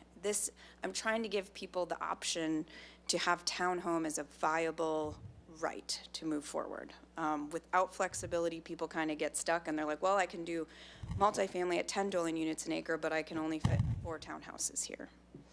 So and then I did have a question for the council. I know we're kind of talking about 2 things. We're talking about lot area and lot depth, but then there's this other idea of project area. We haven't really talked much about the project area or, the thoughts on having a 5-acre minimum, or if there should be a minimum, or if we go this middle ground that is proposed in the language. I kind of been looking at those at 2 different things. So also, if you're opposed to something like reducing the lot area and size, there's still this project area that kind of gets in the way. If somebody wants to answer that question, they can. I have another question, though, for Please. Christie. Are you in support of this? By listening to Mr. Rhodey, it sounded like you guys were on opposite sides on this one. I wouldn't say opposite sides. I would say, part of my duty is to take whatever's being asked by an applicant, whether it's this or any other code change, and make it sort of the best that I think it can be, and then, determine whether you all want to make refinements to it. So I would agree with Kelly that she and I have gone back and forth, and I've tried to massage the language to give some benefits to the city if we do move forward in this. So So your feeling is that it is a benefit for the city, or? It could be a benefit. I would not say it's a significant benefit, but it could be a benefit. And in your opinion, only having 10% left in our town, would you prefer development agreements over an ordinance change? I do. I think that's a better way to go. Developers, yes, development agreement. Developers don't like development agreements because of the ambiguity of it. So that's not being said, but I am going to tell you they don't like the ambiguity. But on the other hand, staff likes being able to, see, okay, so for a slightly smaller townhouse lot, what is it that we're going to get in exchange? And we tried to build some of that in by saying the compact, nature. If we do go with these smaller lots, they're going to have more buffering on the perimeter. But we could also do that in a development agreement, plus maybe do a few other exchanges. Which we've done before. We have, sir. Yes. Okay. Yeah, I think I prefer development agreements also. I'm not in favor of this change. Thank you. Mr. Bentley. Thank you. I think if we had a lot more land I would be more amenable to talking about something like this. With such little land left, 10% maybe, in the city, we've developed our city based upon a standard. I don't want to change it in the last 10%. And we offer the builders, should they choose to come in, by the way, we're the fastest growing city in the Space Coast for probably the last 3 or 4 years straight. So there's no shortage of builders that want to build in West Melbourne. They're not going to be able to because we're out of land. But, you know, with the requirements that we've had no shortage of builders that want to build in here. So I really would hate to see it change. Also, I don't feel that we need to fill every nook and cranny with a house or an apartment or a townhome. You know, it'd be okay to have a few spaces left that just don't ever get developed. So, you know, the last two folks we've asked to follow the process of an agreement, building agreement, a development agreement, and I just want to keep that philosophy going until we finish out, which is going to be probably in the next year anyway, I would think. I have a quick question about that. So right now, if someone has a project they want to consider for an R2 townhome project and it's under 5 acres, they can't even come before you and ask for a development agreement. We have no shortage of people willing to work with the standards that we currently have. Again, we're the fastest growing city there that there is. So the standards that we have worked for West Melbourne. I can't tell you how many people say they love living in West Melbourne. Whether it's parking lot size, I mean, if you looked at Lowe's versus, I think it is, Home Depot, I can't tell you how many people said, I'm sure glad West Melbourne did what they did with the park. This is what we choose as a city, and we're down to the last 10%. So, you know, I want to keep it like it is. It's not impossible to get what you want, but you need to, I think you should follow the development process that everybody else has used. And again, if it was 50% land left, I would say, okay, yeah, we need to change something because maybe we don't need that kind of stress. But there's so little left, I just think it's good for us to stay the way we have been. Thank you, Mayor. Ms. Volz. Yes. I don't see on this that you're coming before us with a specific parcel of land. You are correct. However, what is interesting is that a lot of the people I'm working with are interested in developing townhomes in West Melbourne on properties that aren't currently zoned R2, but they have a zoning that doesn't work on the property or that's been vacant for a very long time. And without any of these provisions moving forward, it's very difficult to repurpose that land and have some type of townhouse development that would work. So what are the zonings that you have seen out there that they want to change? Properties that have a smorgasbord of commercial and residential zoning. I don't know that I should get into specifics, but it's properties in which, looking at it from a planning perspective, in my personal opinion, the locations are well suited for single-family attached housing, but that they have a zoning classification that is not functioning and it will never develop under the current zoning classification. But if they would ask the zoning to be changed to R2, that would work. If they have at least 5 acres. Yes. And how many of them have much less than 5 acres? There are several properties that line the CRAs that are in like a residential transition area that are less than 5 acres. And within the CRAs, a lot of the properties are less than 5 acres. So you could not build a mixed-use townhome development in the CRA because it's less than 5 acres. So I kind of look at them as two different things. You have lot area, and then this project minimum really would just kill projects. They wouldn't even be able to come in front of you and ask for a development agreement because of that. Ms. Volz, is that all? Yeah. Okay, Mr. Gaylord. Kelly, I wanted additional clarity on one of the questions Mr. Frampus asked.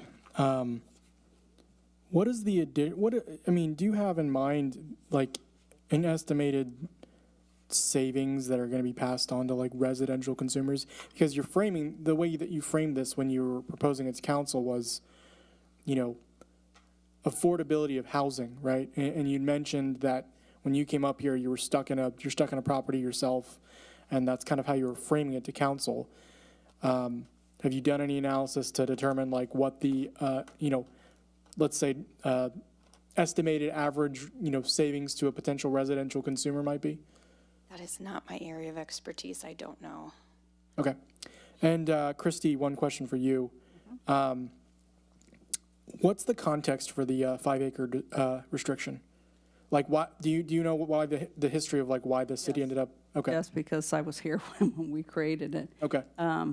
It was to create a community, not just to have, you know, 1 or 2 buildings of townhouses. It was to really try to create something that was more approximate to a community. So if you have, you know, the same 10 dwelling units an acre, and you've got, you know, perhaps 50 townhouses that are, you know, on the one property because it's an acre, well, it would be more than that. It would be 5 acres.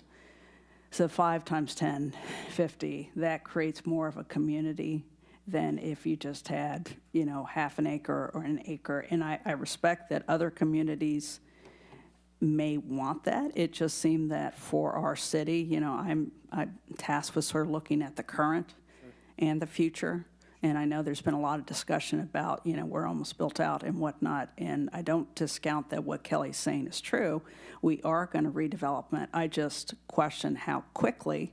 There really doesn't seem to be an incentive in really established residential communities for large changes to the residential makeup. So, for example, South Florida, you still have a lot of single-family houses. You have a lot of mix of the townhouses and single-family, but you still have large areas. So suburban areas kind of stay suburban for most of its life. And so leaning on your expertise, is it your opinion that either a reduction to the 1.5 acres or doing away with it altogether disrupts the intended community aspect that West Melbourne was originally going for? Okay, thank you. All right, thank you. Any other comments on this? I don't have any lights on. Anyone, Mr. Carey, would you like to read the ordinance? Thank you, Mayor. This is ordinance number 2025-09, an ordinance of the City of West Melbourne, Brevard County, Florida, amending Chapter 98, Zoning Division 6, R2, 1, 2, and multifamily dwelling district of the Code of Ordinances by amending lot and structure requirements for townhouse structures, providing for suburbility, providing for conflicts, providing for codification, and providing an effective date. All right, thank you. Would anyone like to make the motion? All right, seeing no motion, item fails for motion. I would like a motion.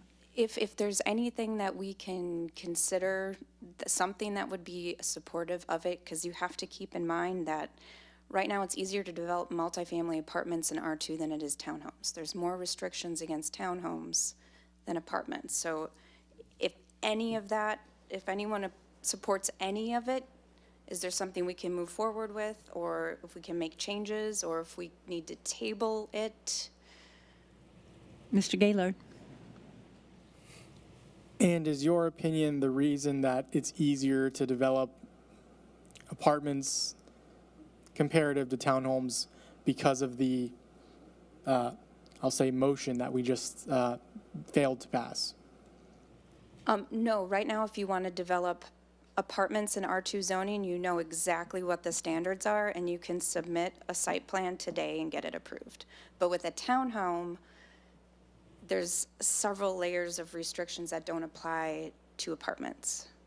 And So is it your, I guess, is it your opinion that the city could keep its current townhome standards, but clarify areas that could allow developers to potentially like better understand what they're getting involved in if they choose to build townhomes? I was just trying to make it better understandable what someone could expect with development. Right. What I'm asking is, the way that you're framing it is, you want a developer to better understand what they can expect when they come into West Melbourne to build. But what I'm asking you is, what part of what we currently have is unclear to a developer that wants to come in and build?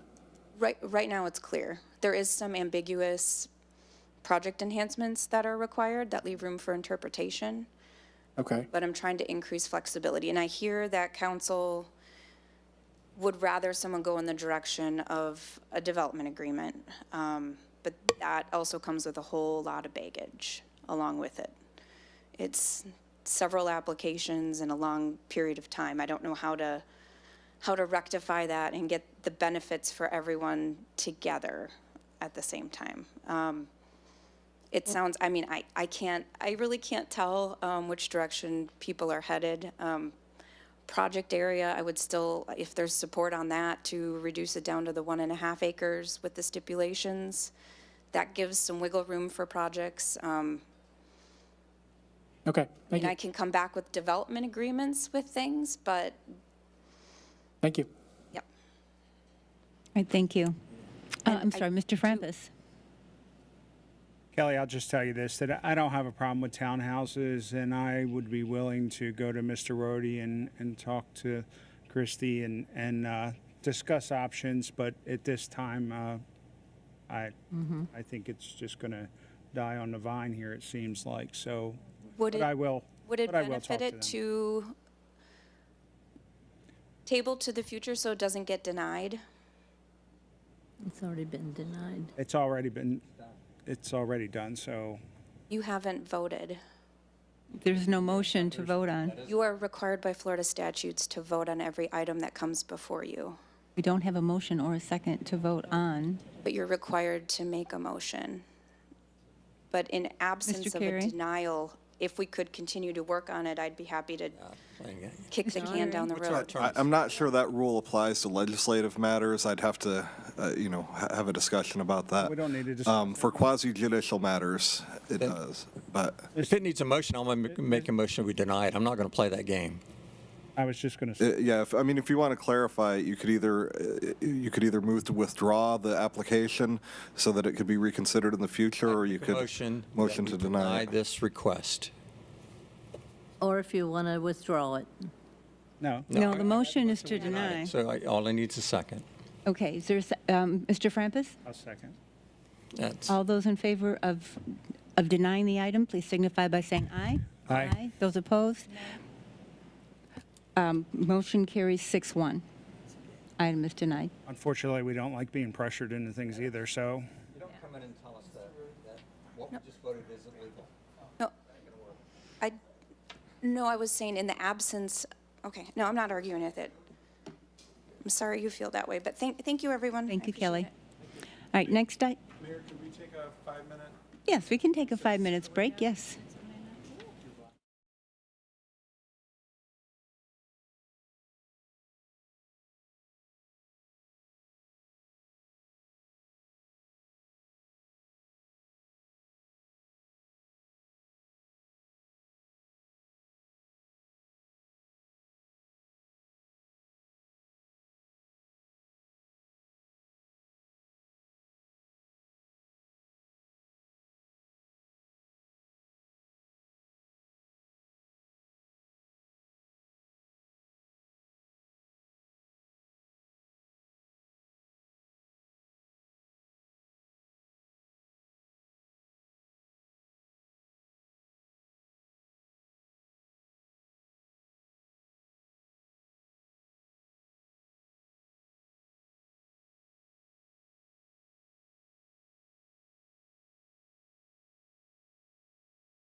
All right, next item is the consent agenda.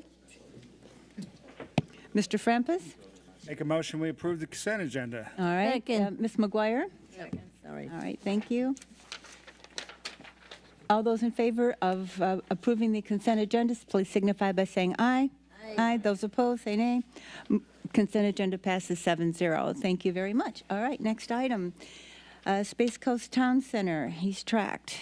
Okay, this is a replat, and I'm going to go through the presentation that we gave to the Planning and Zoning Board. Remember, the location of Space Coast Town Center is on the south side. Earlier this evening, we talked about the property on the north side. This is the south side of US 192, east of St. John's Heritage Parkway, west of Brandywine. And this particular replat is the area shown in yellow on this aerial. It's only 9.96 acres. So that entire area is a subdivision. And then over time, like most large subdivisions, you're going to continue to have iterations of new plats of realignment of the property lines. So the next slide kind of shows you the history of that. The slide that, part of the slide that says number 1 was the original. It just had a few of the tracks and the lots. Number 2 then ended up having a few more. Number 3 had substantially more lots in that area. And then we're here at this 4th iteration where they're just really honing in on one corner of that to create 7 commercial lots out of what had been 4. So in order to do this, to do what's on this plat that was submitted with this request, they go through the Planning and Zoning Board and City Council. And at this point in time, this is really more ministerial. It's not that they have to do anything other than some of the performance bonding or building the requirements that they have for infrastructure, and they're currently doing that. They do have a cross-access easement between these lots. They technically do have frontage on St. John's Heritage Parkway and US 192. They do not. They can tell you more about whether they have any developers proposed in this area. I believe it's only in Lot E7 that there's a restaurant, but there's nothing else that's been to the city in this area where we have a potential 7-Eleven, and Panda Express is on the east side of Milky Way, not on this west side. We do our analysis per both the code and the statutes about the plat, and we took this picture last week. This is what's going to be Aries Place. Remember that all the roads in Space Coast Town Center are going to be private. They are not going to be public roads. We look at the infrastructure. The city engineer specifically looks at some of that. And then related to transportation, remember that this property also has this traffic vesting that it did, that in order for the 11 acres of what used to be its property become St. John's Heritage Parkway, they did an agreement with the county, and in exchange for giving the 11 acres, and they were able to have the vesting of the 3,900 trips. So that was the exchange that they did in order to get that vesting and for the county to be able to build the road. They do have to still coordinate with outside agencies, so even though they get final plat approval, tonight from you all, and they go through and they have the Mylar and record that, if they need to do other work with other agencies, they still need to do that, such as St. John's, Melbourne Tillman, FDP, and City of Melbourne for water concurrency. So in conclusion, last Wednesday, the Planning and Zoning Board conducted its public review on this, and they did make a recommended motion to council to approve the Space Coast Town Center East E1 replat. So that's the title of this replat, with the following 3 conditions. And like I said, the developer is in the audience if you would like to ask him any questions. Mr. Frampus? I guess my only question is this going to get us any closer to seeing some kind of movement on this property with the commercial properties? I mean, are we going to get going to defer to the property owner? It just seems like we're spinning our wheels. Appreciate the question. Cooper Jones, 1621 Baseline Lane, Vero Beach, Florida. So yeah, that's actually the point of all this. We're trying to get these lots configured so that we can get end users in them, so buyers essentially. So there are deals that are currently being worked on the west side of Milky Way. They're not finalized yet, but they're pretty far along. You wouldn't believe how long it takes some of these deals to get finalized, but there's a couple of them that are pretty close. And like Christy said, there is a restaurant user in place on that most southern parcel down there at the bottom. They should be closing June or July of this year, and then some of these other ones will fall in shortly thereafter. But yes, that's the whole point of this. Any idea when you'll start construction? Most of this stuff should start construction before the end of the year.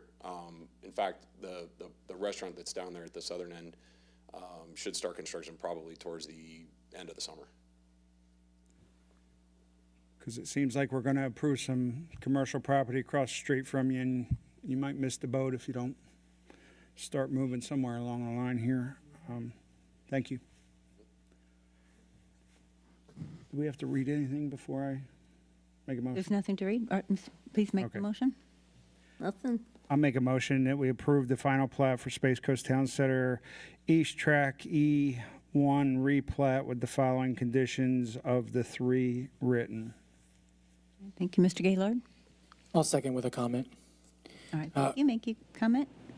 Christy, next time you guys come take a picture, just let me know so I can go out and pose since you guys took a picture of my house. So Okay. noted. Yes, sir. Thank you. All right, thank you. All those in favor, please signify by saying aye. Aye. Aye. Those opposed say nay. Motion carries 7-0. All right, thank you. Wastewater operation. Mayor, Deputy Mayor, and members of the council, we have gotten to the last agenda item this evening. It has been a marathon. Before you this evening, and we do have our representatives from Jacobs. Before you this evening is an amendment, number 13, to our contract with Jacobs Engineering for oversight of the wastewater and sewer infrastructure, and including the reuse here for the beautiful city of West Melbourne. We have been on a 5-year annual renewal with Jacobs, which goes back close to 15 years now. And so we are coming up. Right now, this is an annual renewal. This would be the 4th year of a 5-year deal being renewed. But I have requested that Jacobs consider adding 1 more year to that deal to make it a 2-year, that we have 2 years left with Jacobs Engineering. And working with Andy and Brian and the team, they have agreed to that, and so that is what is before you this evening. The reason I'm looking for an extra year on this 5-year agreement to kind of turn it into a 6-year agreement, if you will, is next year at this time, the 5-year will come to a close. And in the past, the city, we really have 3 options when the 5-year agreement comes to an end. We can either renew another agreement with Jacobs. We could do an RFQ process to bid it out and find out if there are other providers, or the city could look at operating the sewer plant itself. And next year at this time, being April of 26, the city is going to be fully engaged in getting the water plant operational.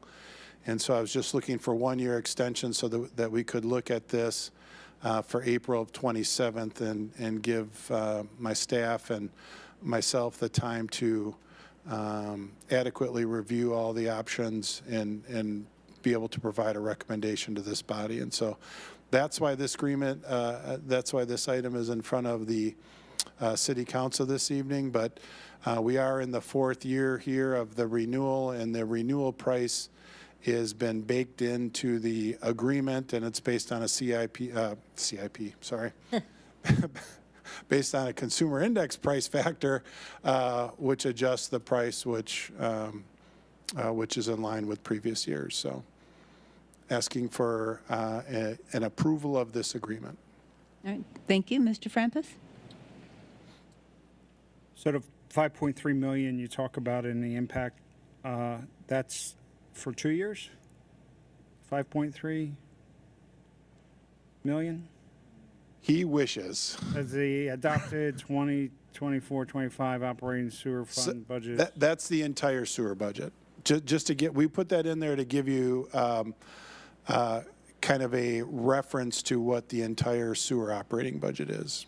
So how does the 2.1 million compare to a yearly cost of the 5-year contract? We have a 5-year contract in place, right? We have a 5-year contract that's broken into individual year rates. What is it about per year for the contract? Roughly. Andy probably knows it off the top of his head, but it's that 2 million number, 2 million. I apologize. Our additional years costing us 2.1 million. 2.1 million and change. However, what are our previous years averaged out at? Consumer price has been right around 4 or 5%, and so it was about 4 to 5% less than last year, or more than last year. The rate is cooked into the 5-year agreement. It's on the spreadsheet. You're throwing percentages at me, but that. It's on the next. If you turn to the next page or 2 pages, it's on that spreadsheet.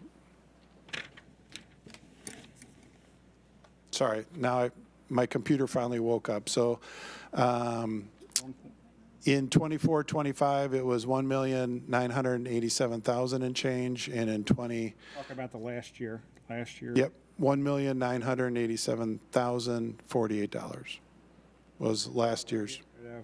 Fourth year, yeah. So about 200,000 more, ish. No, 120 something. Okay, thank you. Yeah, my apologies there. My computer was kind of sleeping, but we put the total sewer budget in there just so that you'd see what percentage of the Jacobs contract makes up the sewer budget. All right, is there any other lights on? What's the wishes of the council? Anyone want to make a motion? To extend the contract for 1 year? Move Okay. to approve. All right, Ms. Volz makes the motion. Is there a second? Mr. Gaylord? I'll second. All right, we have a we have a motion by Ms. Volz. We have a second by Mr. Gaylord. All those in favor of extending the contract 1 year, please signify by saying aye. Aye. Those opposed, motion carries 7-0. Thank you very much. All right, next items. Council reports. Boston Gaylord. I have nothing to report. Just a general reminder, you have 2 hours and 40 minutes left to do your taxes if you haven't already. What? Oh. All right. Alexis McGuire. No report. Stephen Frampus. No report. Diana Adams. Should be her own agenda item. One of these The days. New Life Mission event went well. The committee is getting final numbers before the end of the month because they're still receiving some things that are incoming in regards to support from the event. So in terms of supporting homeless mothers with children, that's going to go a long way in terms of serving our community. So just wanted to update you on that since I had been sharing information up to the event. The second thing is an update on the CRA bill that I know a couple of us had discussed with our legislators when we went to Tallahassee. The bill itself was supposed to be heard today at the House Commerce Committee hearing, and then it was removed from the agenda. So it may not be going anywhere. They've at least removed it for now, and we'll continue to keep eyes on that. And then the third thing I did have was to wish Austin a happy birthday. That's Austin. nice. Happy birthday, Austin. Ms. Volz. Happy birthday. Pat Bentley. Thank you, Mayor. Well, we're not going to sing, so happy birthday. At least I'm not going to. No. Because that wouldn't be a good thing. I did attend a couple, actually, I want to make one thing. Space Coast League of Cities, we had several council members. I was going to be one of them, but it ended up not happening. That went to Tallahassee to advocate on for the Space Coast and also obviously for West Melbourne. And from what I understand, 30 some odd people from the Space Coast on the councils went to the event. So that was the highest turnout ever. And so they had a good chance to see some people that had been there before and others there their first time. But it turned out to be a great event. I heard great things about it. And I know the legislators were impressed with the Space Coast and that they turned out in such volume. So that was great. Did they listen? I didn't go. So Typically, do they listen? I mean, it seems like they're against home rule more and more, so it just doesn't feel like they're listening. So I would agree with that assessment. However, we did have, I think the big takeaway, at least from my perspective, was that, yes, I mean, I know many of us meet with our legislators when they're local here, but I also believe that there's power in showing up together where you can, have a group that talks about not only things that do impact West Melbourne, but the greater Space Coast community. And what I noticed is that we had the opportunity to have the discussion as multiple representatives from different cities about how, in short ways, as they're already up there and they're getting ready to vote and move on, how these things would impact our cities. And we don't always get that opportunity when they're here back at home because session's already moving forward. So we did get good feedback that whether they just don't have time or they don't know all the nuances of things within the bill, because many of the bills are very long and things are thrown in there last minute or specifically, I won't say hidden in there, but are put in there in hopes that it moves along.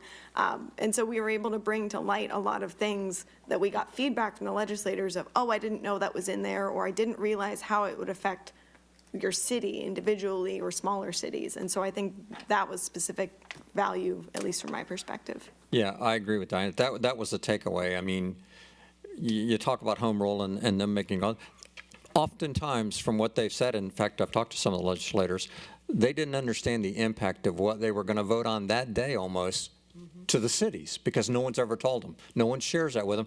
People tell them what they want them to know, so they'll vote how they want them to vote. And that's, if we don't get in their face and say, hey, look, here's how it's going to hurt West Melbourne. Because they literally said, I had no idea it was going to have that kind of an impact. And we've changed votes, but there's a lot of pressure for them to vote certain ways, especially for some of the newer members. So difficult situation, but, we got to do our part.